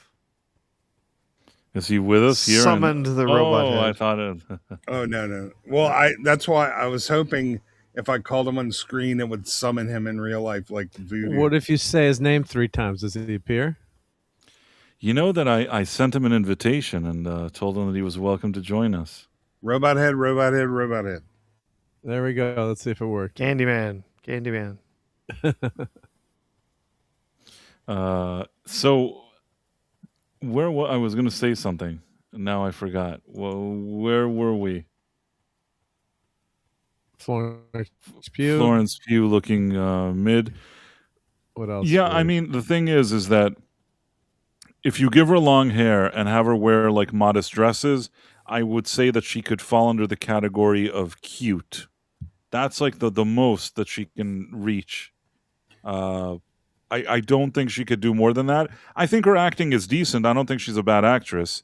I don't have a problem with her acting at all. But man, she has to stop taking advice from gay male stylists. Yeah, I mean the thing is that I know what I look like. So if somebody came out and said, "Man, you have to wear this one of those suits that you think that only if a guy went to the gym like 70 hours and has like a perfect, like a Henry Cavill type of physique, and they put a certain like outfit on him, and you think, oh, like he can get away with this. But if you put that same, I know what it is. I got the solution for you. I know exactly what I can't wear. You know what? If I wore it, I would look really embarrassing, like Florence Pugh. A Speedo. That too, but a wife beater shirt. If I wore a wife beater shirt, I think it would look embarrassing. If you wear a wife beater shirt, you better be kind of like jacked and full of muscles. If you're just going to wear that stuff and you don't look like you went to the gym and have like this like really good body setup, that wife beater tank top type of thing or whatever you want to call it, I don't know what to call those shirts, is going to look embarrassing. It's going to look embarrassing if you wear it. And that's what I feel like Florence Pugh is in this photos. She's trying to wear something that is absolutely not what she should wear. And I would never do that. You could bring 70 flamboyant stylists to tell me like, man, you got to put this tank top on. It's so great. I'd be like, thank you. It's very nice that you said that. Now get out of here. In any case, that's the best I can do. But I think the wife beater, imagine, I don't know what you guys, are like, but imagine yourselves in wife beaters and tell me if that's good or bad. Well, when 18-year-old Mark, working out, bench pressing pressing 330 could get away with the wife beater. Now I don't think so much. Right. Not, I'm That's sorry not something so to go much. big, but like Not so much. why are there so many pictures of me in high school without walking around without a shirt on? It's like because I look like a mini Hulk or whatever, But yeah, then as you get older, yeah, you don't have that physique anymore. It's like maybe I think I Yeah. should wear a shirt all the time and never taking it off. Listen, So- there was a time I could get away with one, and nobody was paying me millions, to look good in it either. But now, no. But again, if somebody paid me millions, I would hit the gym every day. I'd start taking HGH. I'd do what I needed to do. Right. I mean, I personally, when I think about it, I don't even think that like these kind of wife beaters were ever my like thing, anyways. As a young man, like in your teens, maybe early 20s, maybe you can get away with it. But I wasn't those kind of like Yeah. that kind of person that like has like the Rock type of muscles from the gym, anyway. So I don't think. I never felt that my build specifically was so great for that. But let's say, yeah, maybe you can get away with that in your early 20s. But Florence Pugh, whatever she's trying to do is the equivalent of me today trying to wear that kind of shirt. Yeah, that's a good analogy. So is a Speedo. Speedo, yeah. Yeah, I was more of a rock and roller anyway. We had a different sort of vibe going on. You didn't really need to. No, I exactly. What I did have though is I had shirts that like you could only wear them if you were slim. That for sure I had like stuff that like you could get away with if you're like slim Yeah. and like you're not a fatso. I had shirts that were very much for that. So and again, got away with that throughout my 20s. Some of those shirts I assume that if you give me today in that same size probably not going to work now. You know what I mean? I don't think that it's going to look kind of silly if you know what I'm saying. So Did you ever wear skinny jeans? I couldn't be caught. Well, I could never fit into skinny no, jeans. I don't. I didn't really that whole like. trend. I didn't really like skinny jeans because it kind of just like I don't know. They it didn't seemed- have those when I was young. Like when did That's- those come out? Because later. I didn't have like skinny jeans either. The only thing I did was, and this I have to point out, this happened probably when I was in my I want to say that this is maybe the late 90s or something like that. There were I didn't have many of these, but I had like one or two instances where I had these kind of strange bell bottoms because like I was revisiting the fashion of the 70s or something. So I think I had like one pair or two pairs that like were kind of bell bottom-y, and but they look kind of cool. They didn't look like it wasn't complete bell bottom like those kind of Partridge Family where like the bell bottom is bigger than them. It was like Yeah. it was like a minor bell bottom situation, but kind of cool. So I had a few options like that. That's like the naughtiest I ever got with like jeans, like that there were a few bell bottomy types that were kind of cool, but very mild bell bottom. And that's all I have to say. But skinny jeans, no, that's not for me. I don't know those. I don't want to judge anybody that likes skinny jeans, but it doesn't seem. It seems like ladies should wear skinny jeans. yeah, it's definitely more of a soy hipster kind of thing. I think. Soy hipster for sure. I mean, I've got sponsees that wear them now. I'm not going to say anything, but I find it a little bit silly. I'm not going to lie. It's like it doesn't seem manly. Let's put it that way. Yeah, Arnold Schwarzenegger in skinny jeans, right? Right. Matthew Marcel, you're not alone, Price. Even when I was youthful, I never really liked those wife beater tank tops. It's not for me. Like it's not my style. You know what I mean? But let's say maybe if I wore it then, it would like you could half get away with it, even though really not my style. But like I said, I did have these kind of t-shirts that if you weren't like super slim, you couldn't wear. And like I said, if you gave them to me now, the same shirts would be embarrassing to wear those. And that's the position that Florence Pugh is in. She's trying to get away with something that she simply can't. Stallone can wear the wife beater, no problem. Even at his age now, yep. I'll tell you another thing. It's kind of like, although it's a bit different, but it's kind of like when I was in my teens or something, or I think it was in my late teens, I was in a band, and somebody in my band told me something in a moment of honesty, and that thing was 100% correct. So he said, you're trying to sing like Axl Rose. And I'm like, okay, but you can't sing like Axl Rose. You don't have the voice to do it. You don't have the range to do it. But you're trying to do it anyways. And he was right. I was trying to do something that I couldn't do. Sometimes you have to know what your limitations are. You know what I mean? And I actually listened to that comment because I'm like, okay, maybe I'm trying too hard to do something here that I simply can't do. Axl Rose at that point in time had like 70 octaves or something. I certainly didn't have that, and I was trying to push myself to do things that weren't right. Sometimes you have to say, okay, I get it. I know my limitations, and you know what? I had some asshole come up to me and tell me what my limitations were.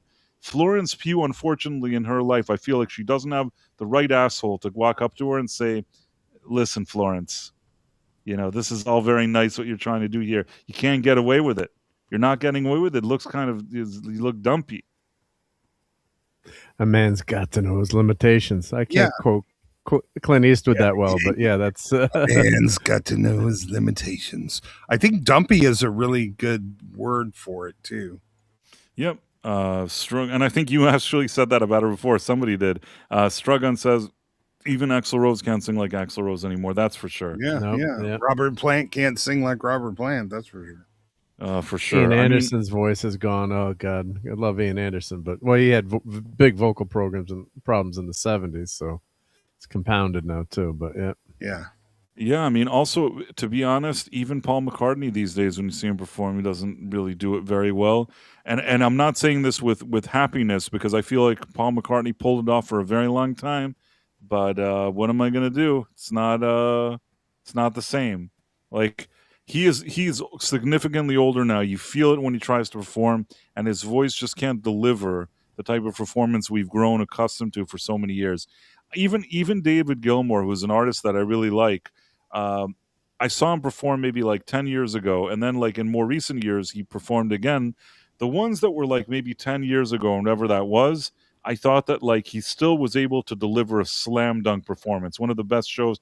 I saw 2 shows during that time, and they were fantastic. Like he just gave a perfect performance, better than you'd think he could do at whatever age he was at. It sounded fantastic. But in the one that I saw maybe 2 years ago or whatever it is, he was good, better than most other shitty things that you see today. Still really enjoyed it, still good. But you could tell that those 10 years had passed, if you know what I'm trying to say. Yeah. And he never really tried. He never really pushed his range much anyway, so gives them an advantage. But look, even old voice actors, they don't really sound like their old characters. That's part of getting old. It happens to all of us. So can't beat Father Time. Yeah, I saw Paul about 10 years ago in Barclays Center. I thought it was incredible for his age. Just wonderful. Plus, there's the aura of seeing him. But man, how old is he? Is he 80, 81? I mean. And of course, I just saw Bruce, and I can't stand Bruce Springsteen's music. I've never liked his music, but I had to say he gave an incredible show, and his voice was actually not too bad for his age either. So I got to hand it to him for that. But I didn't appreciate the 20-minute lectures on Orange Man Bad, every 20 minutes too. So, and Billy Joel famously said he made fun of like some singers that were taking care of their voices, and he's like, I can't remember the musician, but he's like, what are you spraying in your mouth? He's like, well, these are for your vocal cords. He's like, I don't need that. And now he says his voice started, you can't hit those notes anymore, and he's like, yeah, maybe I should have taken better care of my voice when I was younger, because it is an instrument. But it's just I can't sing. Sad too. I can't sing the way I sang when I was younger. Unfortunately, there's songs that I performed when I was younger, and if you told me to perform them now, I don't think I could do it, and that's kind of sad, but that happens. Yeah, and especially it's an artist you love and appreciate, but like Frank Sinatra towards the end too, right? Voice is going, but there's part of it too is just the fun of seeing that show. But I saw Ian Anderson a few years ago, well, it's Jethro Tull, but not Jethro Tull, whatever you want to say. And I'm like, it was just too, I'm like, I think it'd be too depressing to see them again. Just the musicians are wonderful, but and he does have a backup singer now, kind of trying to sing with him, but his voice was just so gone. I mean, it's just it's not their fault either, right? It's not like they don't want to put on a good performance or sing like they used to be. Just physically, you can't. I mean, so. What was I going to say? First of all, Professor, really like what you're doing with that. So it looks cool. And then the other thing, we have to quickly go over this because we spent a lot of time talking about stuff, but I forgot this was on our docket. So Zack Snyder apparently he went to Warner Brothers and he posted it the other day, and people were like, "Well, why did he go?" And apparently, Mike DeLuca and Paula Abdi or whatever her name is invited him to be their guest as they showed some movie. I struggle to remember what movie it was that he likes or whatever it is. They did like a screening. He came, got like a hero's welcome. He's hanging out with people. It seemed like, kind of amidst what's kind of a doom and gloom feeling in Warner Brothers. Apparently that was very festive and given a lot of respect, Zack Snyder. And people are trying to understand, well, what does it mean? And I think that, I know everybody wants to believe that tomorrow morning he's there like filming Justice League 3 or whatever it is. I don't think that, you should get excited that he's there tomorrow morning doing this. I think a lot still needs to happen, but it is maybe signaling something. DeLuca and Abdi are the ones that, as far as I know, I don't know how they were how excited they were about bringing James Gunn into the fold. If you remember, initially when Zaslav arrived, they seemed to want Cavill back, and they brought Ben Affleck to do that thing with like reshoots with Aquaman and things like that, and even The Flash had a different ending. Then like James Gunn came, and all those things were deleted to get rid of everything. So once James Gunn came and basically wanted to just reset, reboot everything, all these ideas were pushed to the side. I suspect that Abdi and DeLuca, that at the time didn't have the power that they have now, they were like a one flop away from being fired. So they didn't have that kind of muscle of like, putting their foot down and like and making demands. I have a feeling that if they did at that time, I don't know that James Gunn would have ended up being there. And the fact that they're inviting Zack Snyder, maybe it's a little bit of a wink of understanding that James Gunn has failed miserably. James Gunn now has two things that he has that he has to deliver on.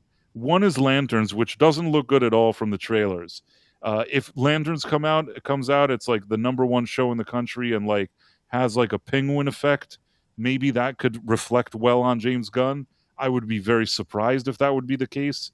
Miracles have happened. You never know. But there's nothing about the material we've seen until now that really gives the feeling that that's what's going to happen. So there's that. And then the other thing he has is like Clayface.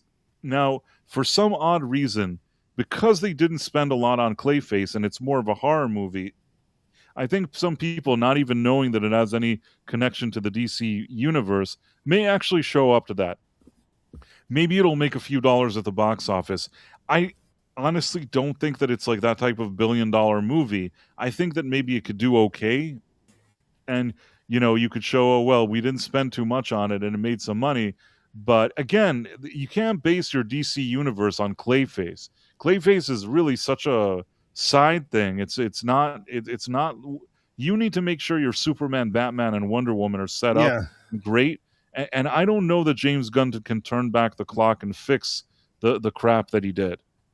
Yeah, and imagine that it's actually an advantage that people don't realize it's a DC Universe movie. It's going to be an advantage to the film for people not to realize that it's part of James Gunn stuff. They might think it's a horror movie, right? Yeah. Well, that's what it's going for. And exactly. That's what I think it's going to be. They're just going to think that it's some random horror movie. They're not going to pay attention to any of the other stuff. And then he's going to go and say, like, ooh, see, this is part of my vision, what I always wanted. And we may still see that, but I don't think that that's going to be enough to establish that he's really good at anything. It's not bad to have a hit like that, but everything else has to be firing on all cylinders. Right? You can have a Clayface hit, and then you're like, oh wow, this is great. But Clayface, if Superman and Batman and Wonder Woman are doing gangbusters, then a small movie like that could do like a Captain Marvel, $1 billion. Because then So but it's not. I mean, Yeah.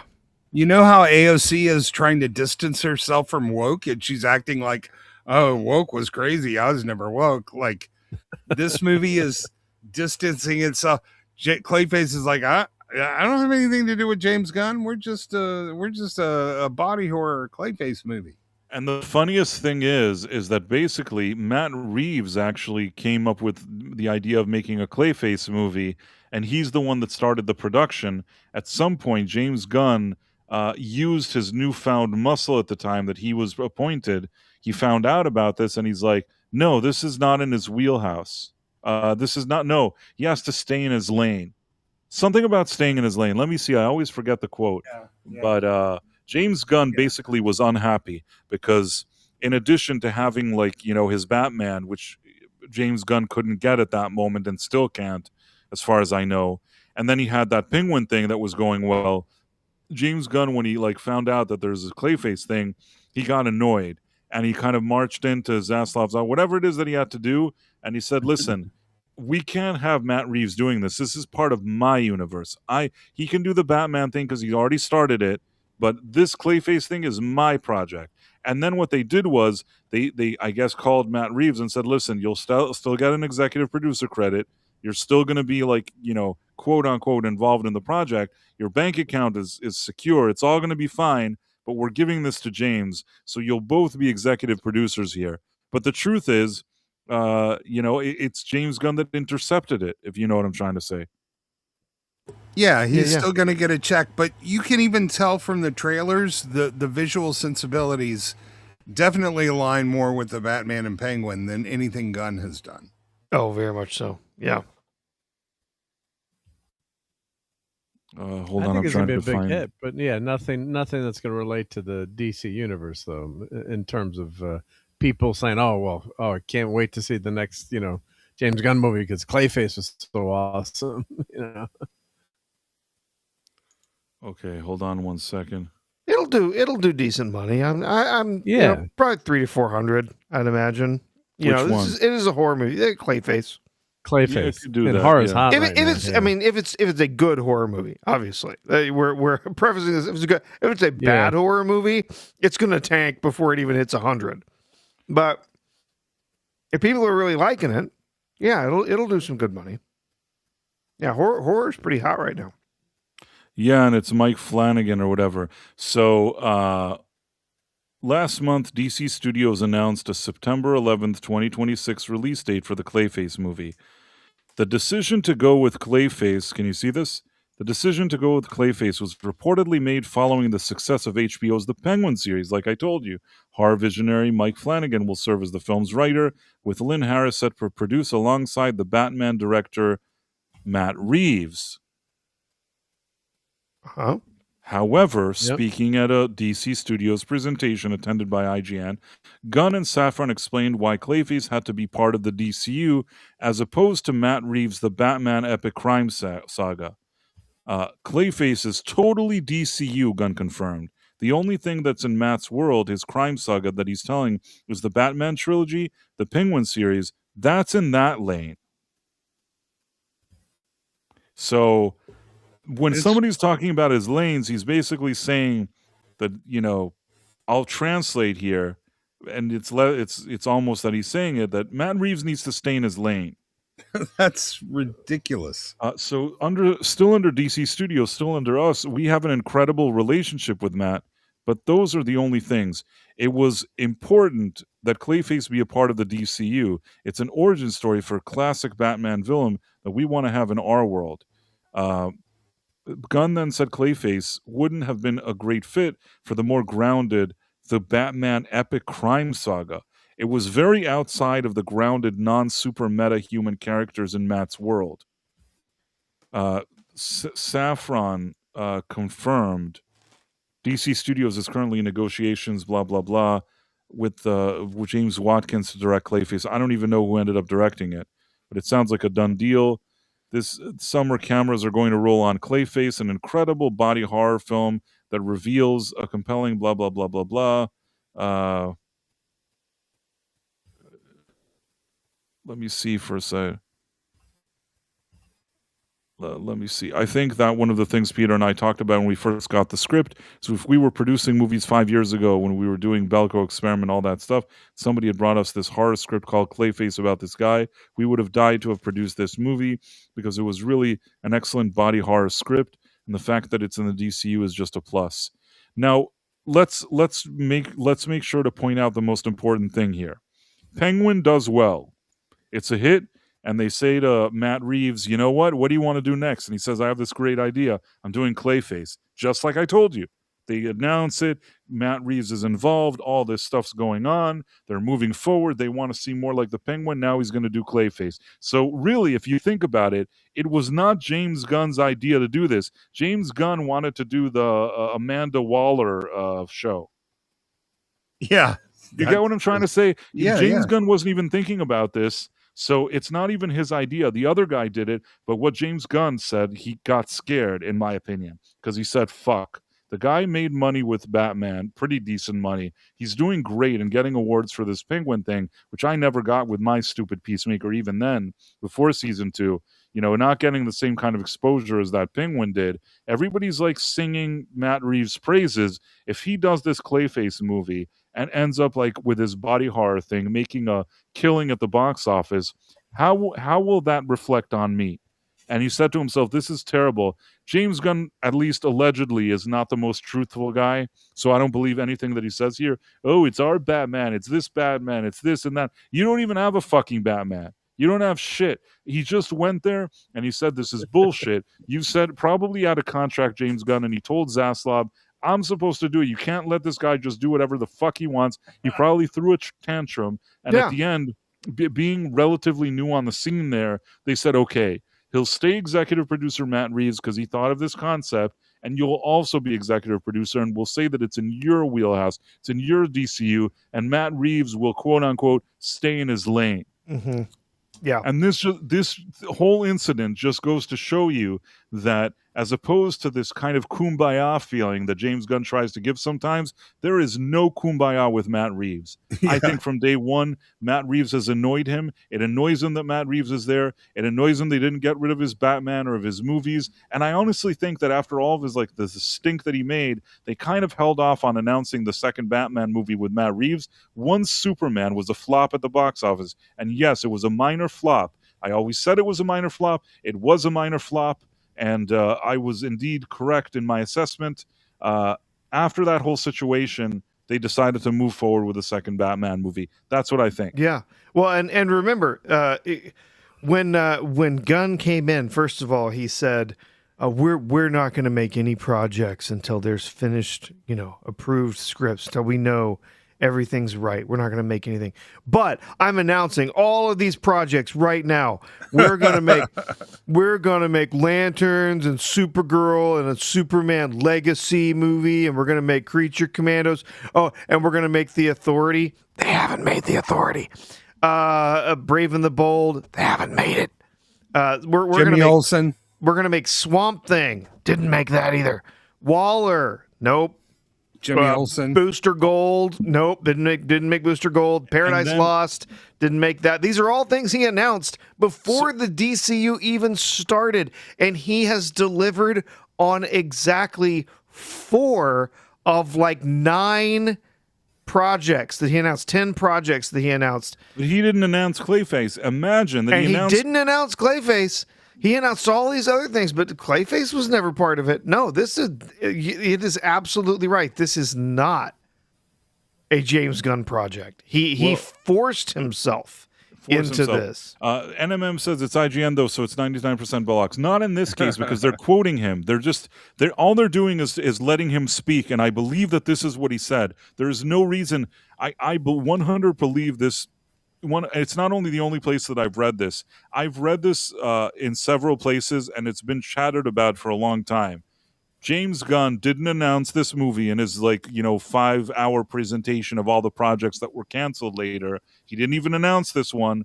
Matt Reeves was doing well with Penguin. He wanted to, ride that wave of success and build on it. And I'm telling you that when James Gunn understood that there would be a body horror movie that will almost be separate from the DCU, is grounded, and it's going to make a ton of money, that is when he lost his shit. I am 99% sure of this, because that's the only reason why he would suddenly take over the project. There's really no other reason. Agreed.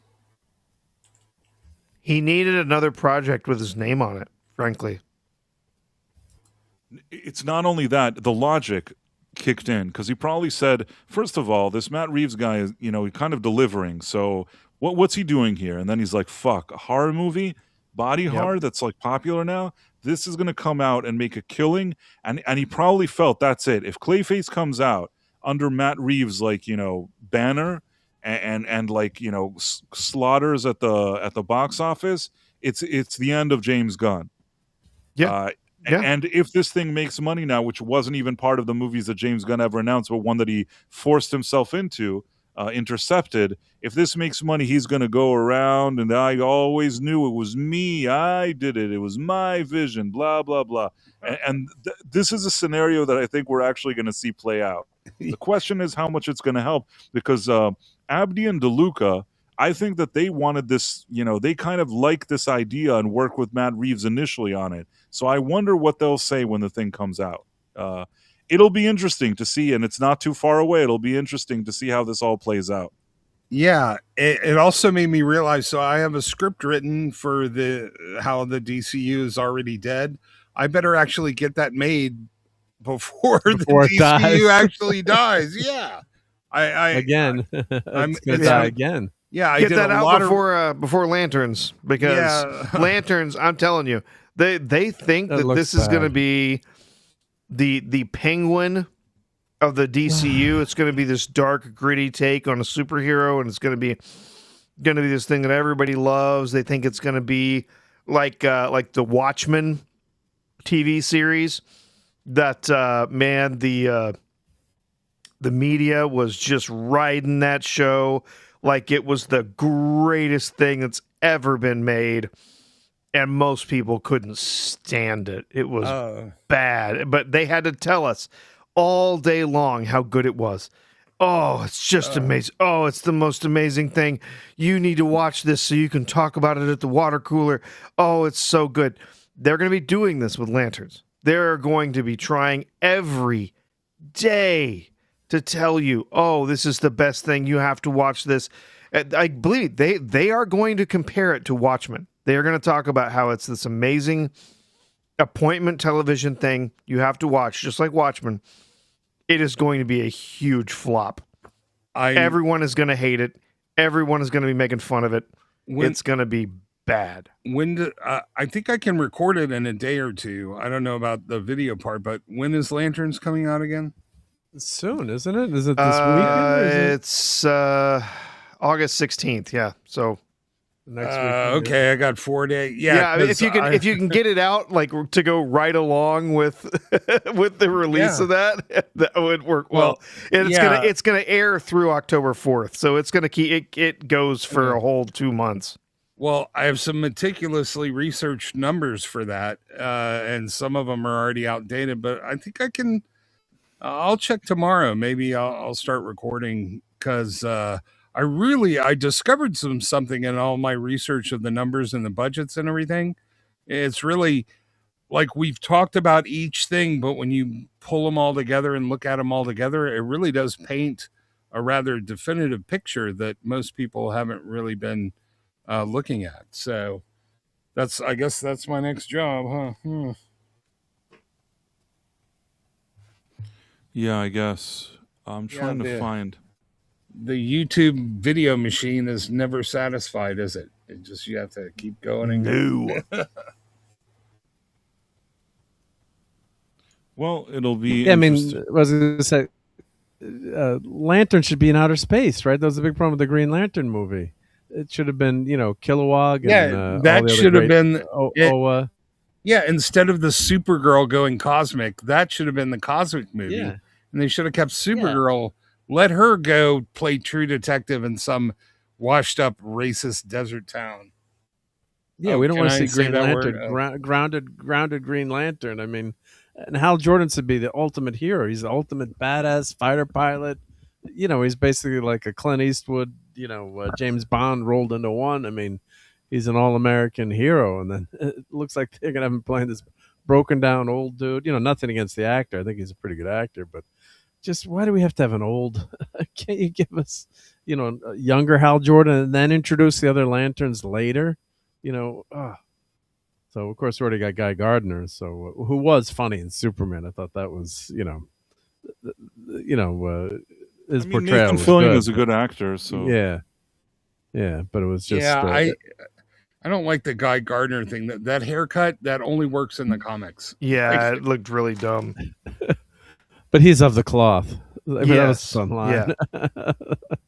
He pulled it off. Fillion pulled it off. Unfortunately, it was in the wrong movie. Yeah. So, and I think that was the best scene in the whole movie when Lois goes to yell at the heroes. There, aren't you going to go help rescue your friend? Yeah. That was her girl boss moment too, right? Yeah. Lois has to save Superman, and she's the one that bosses all the superheroes. Well, she's yelling at him. Yeah, what are you, bunch of jerks? You're not going to help. Well, yeah, they were save Superman. Yeah. So, which was kind of crazy too. So, and then we got that great scene with Mr. Terrific. I did love that scene with Mr. Terrific. I thought that was really well done too. But well, we have two Istophoboses. One is more grumpy than the other. We have sad. a sad Istophobos. Yes. Okay, so we have some names here on Rumble. We have Istophobos, Folsom Lockdown, Born to Be Down, Elizabeth Quince, Darren Mai, Doc McPherson, Lava Speed, God's Glove 737, Double R Star, Reach'em 842, and Dude Bro Seth 420.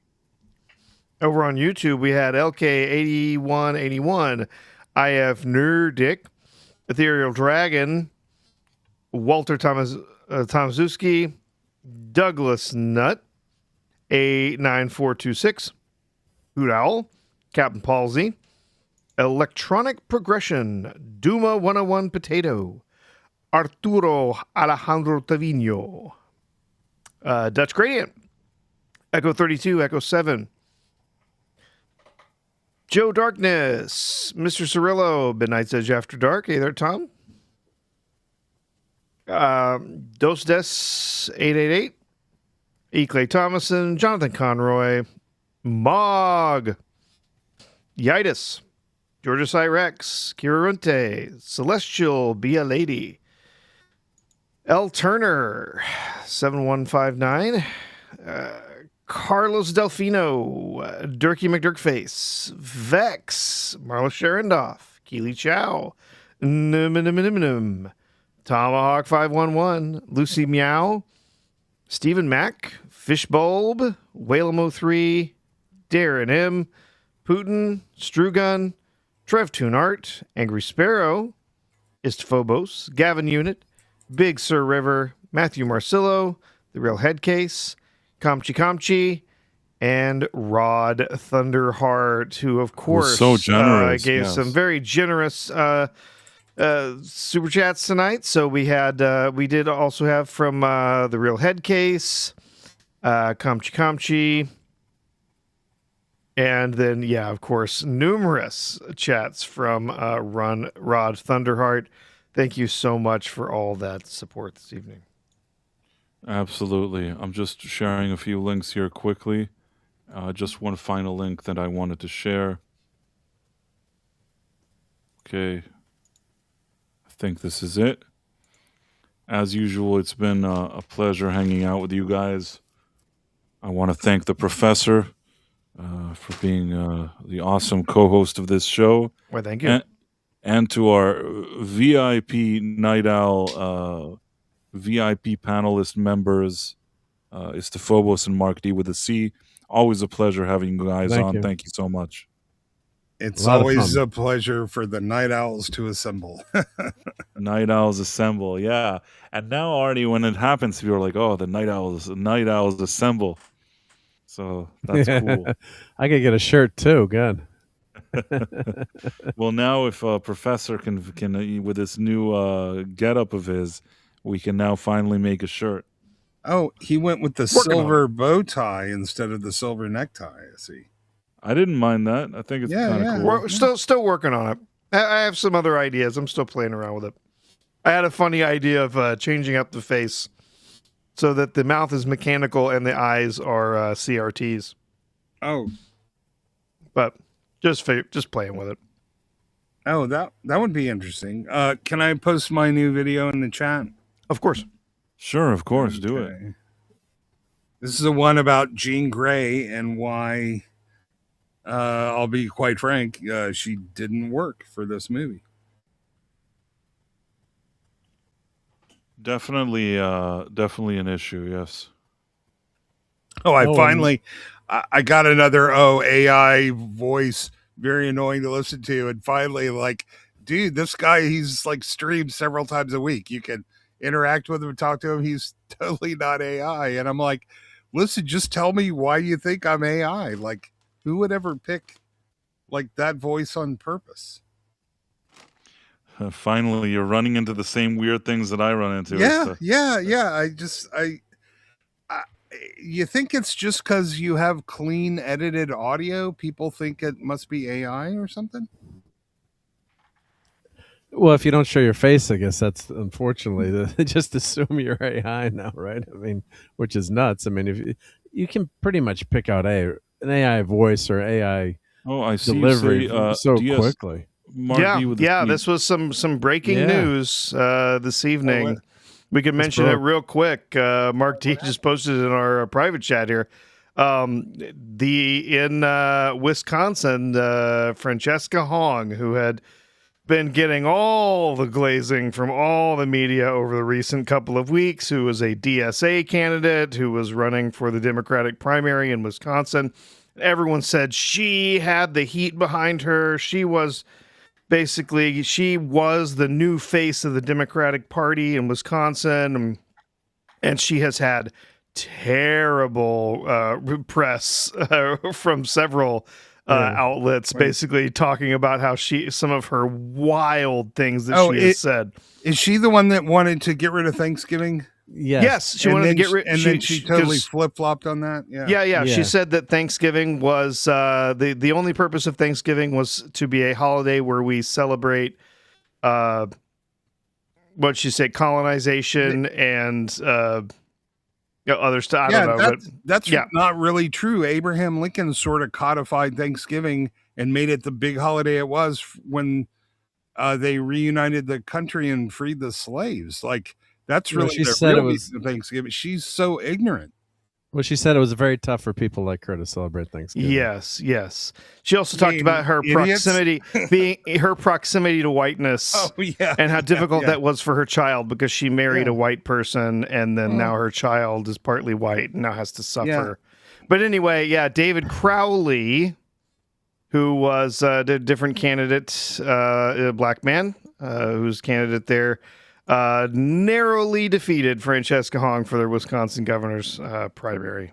So, they do not have a runoff like where you have to have a 50% system or something like that. They simply, whoever has the majority, and he got 39.8% versus her 39.4%. So, I get it. People like her, you mean idiots because you have to count 4 weeks into November. I could see why she'd have.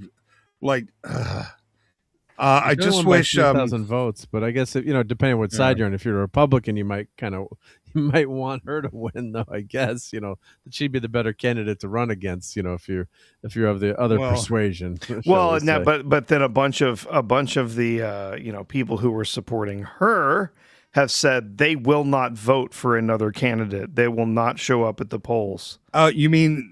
So these hyper woke people won't vote for a black guy? They said that they won't. They will not vote for an establishment Democrat. I am still concerned at how close this lady came to becoming that candidate. I will still say that. Well, at least. Well, I mean, she most likely would have lost had she gotten the nomination. You're probably right. I hope they're sick of all the woke bullshit in Wisconsin, man. It's kind of I don't know. I guess they love it there. What do I know? Hey, we're rating almost Lo-Fi Girl. 40% of the votes, though. I mean, it is a scary trend where you've got people that, typically, immigrants. She's a daughter of immigrants that come to the country. Like my dad, God, he was so patriotic. Having the opportunity to come to the USA, and it seems like, you know, I don't want to paint with too broad a brush, but a lot of the people today, they just the- don't appreciate our country, and it also seems like it's the blue collar people that don't fall for this crap. It's, you know, you look at the polling number; it's all college educated, But highly educated people. Sorry, Professor. No, that's vote why, for this Mark. stuff. Yeah. Like our parents, immigrants, they were desperate when they came here to make a new life. These kind of immigrants are rich and privileged, you know, moving over and bringing their wealth with them. So they never had the chance to appreciate what they had in this country. Yep. Or it's all handed to them with a silver spoon. Yeah, well, and too, you know, when it was, you know, the immigrants coming over here, like, you know, my family, much, you know, we looked into our past. Many of them immigrated from either from Britain or from Germany, some from France, and they all came over here to become Americans, not to stay German, not to stay French. Yeah. They came over here to be Americans and assimilate. And it's Yeah, that's different than like a super rich Pedro Pascal's family fleeing the Argentina authorities for stealing women's eggs and then moving to Denmark for a while and then casually buying a mansion in the US. That's not really an immigrant. That's just rich people doing rich shit. Yeah, like since we're Mr. Piker, he's got a $3 million house and he's all for communism. Everything away. Just since we're touching on politics real quick before we wrap it up, I thought this one was hilarious. Oh, so now we know why she's freezing her eggs. It's reported that she has split with her white man. That she was supposedly Is he a redhead? going to Is that marry. another redhead that just got canceled? I guess. I'm sorry, but you're just too bad. You're not good for my political career. So I'm going to have to break up with you. Yeah. You know what? Dude is going to be a much better off. Yeah, much happier. Bros before Best thing that ever happened, yeah. Well, she'll be running for president in a couple of years. Oh, God, that's going to be so funny. I can't wait. God, she doesn't even like. I love. So people were interviewing like, so why the woke flip flop? And she's like, it's not really a flip flop. Those people were crazy, and I was never really aligned with them. I'm like, bitch, you got on a private jet with Bernie to go align. Like, I don't know how anybody can take most of these people seriously, including Republicans. All the politicians, they're just saying whatever bullshit comes out of their mouth that serves them. And I don't know. I just like, it's so obvious. Why do people buy into this stuff? Well, people want to believe whatever they believe, but on that very positive note, I think we're going to sign off. Yeah.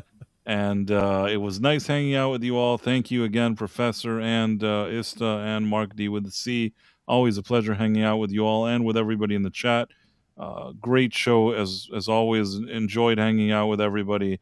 Today is Tuesday. We'll see you here on Thursday at 11:45 p.m. Eastern, because we are the Night Owl every Tuesday and Thursday at 11:45 p.m. Eastern. If you haven't yet followed the channel you're watching, if on YouTube you got there maybe from another channel and I posted somewhere else, make sure you're subscribed to this channel, because I have a few. The other thing is on Rumble, if you're watching through the app and you haven't signed up, you should definitely do that. It's a great app for freedom of speech, and it's always good to support that and support us. Thank you again for Rod Thunderheart and the other people that gave chats, super chats. Rod, extremely generous. Check out his book, and I guess on that note, we'll see you guys next time. Take care, everyone. Night. Hoot, Bye. hoot.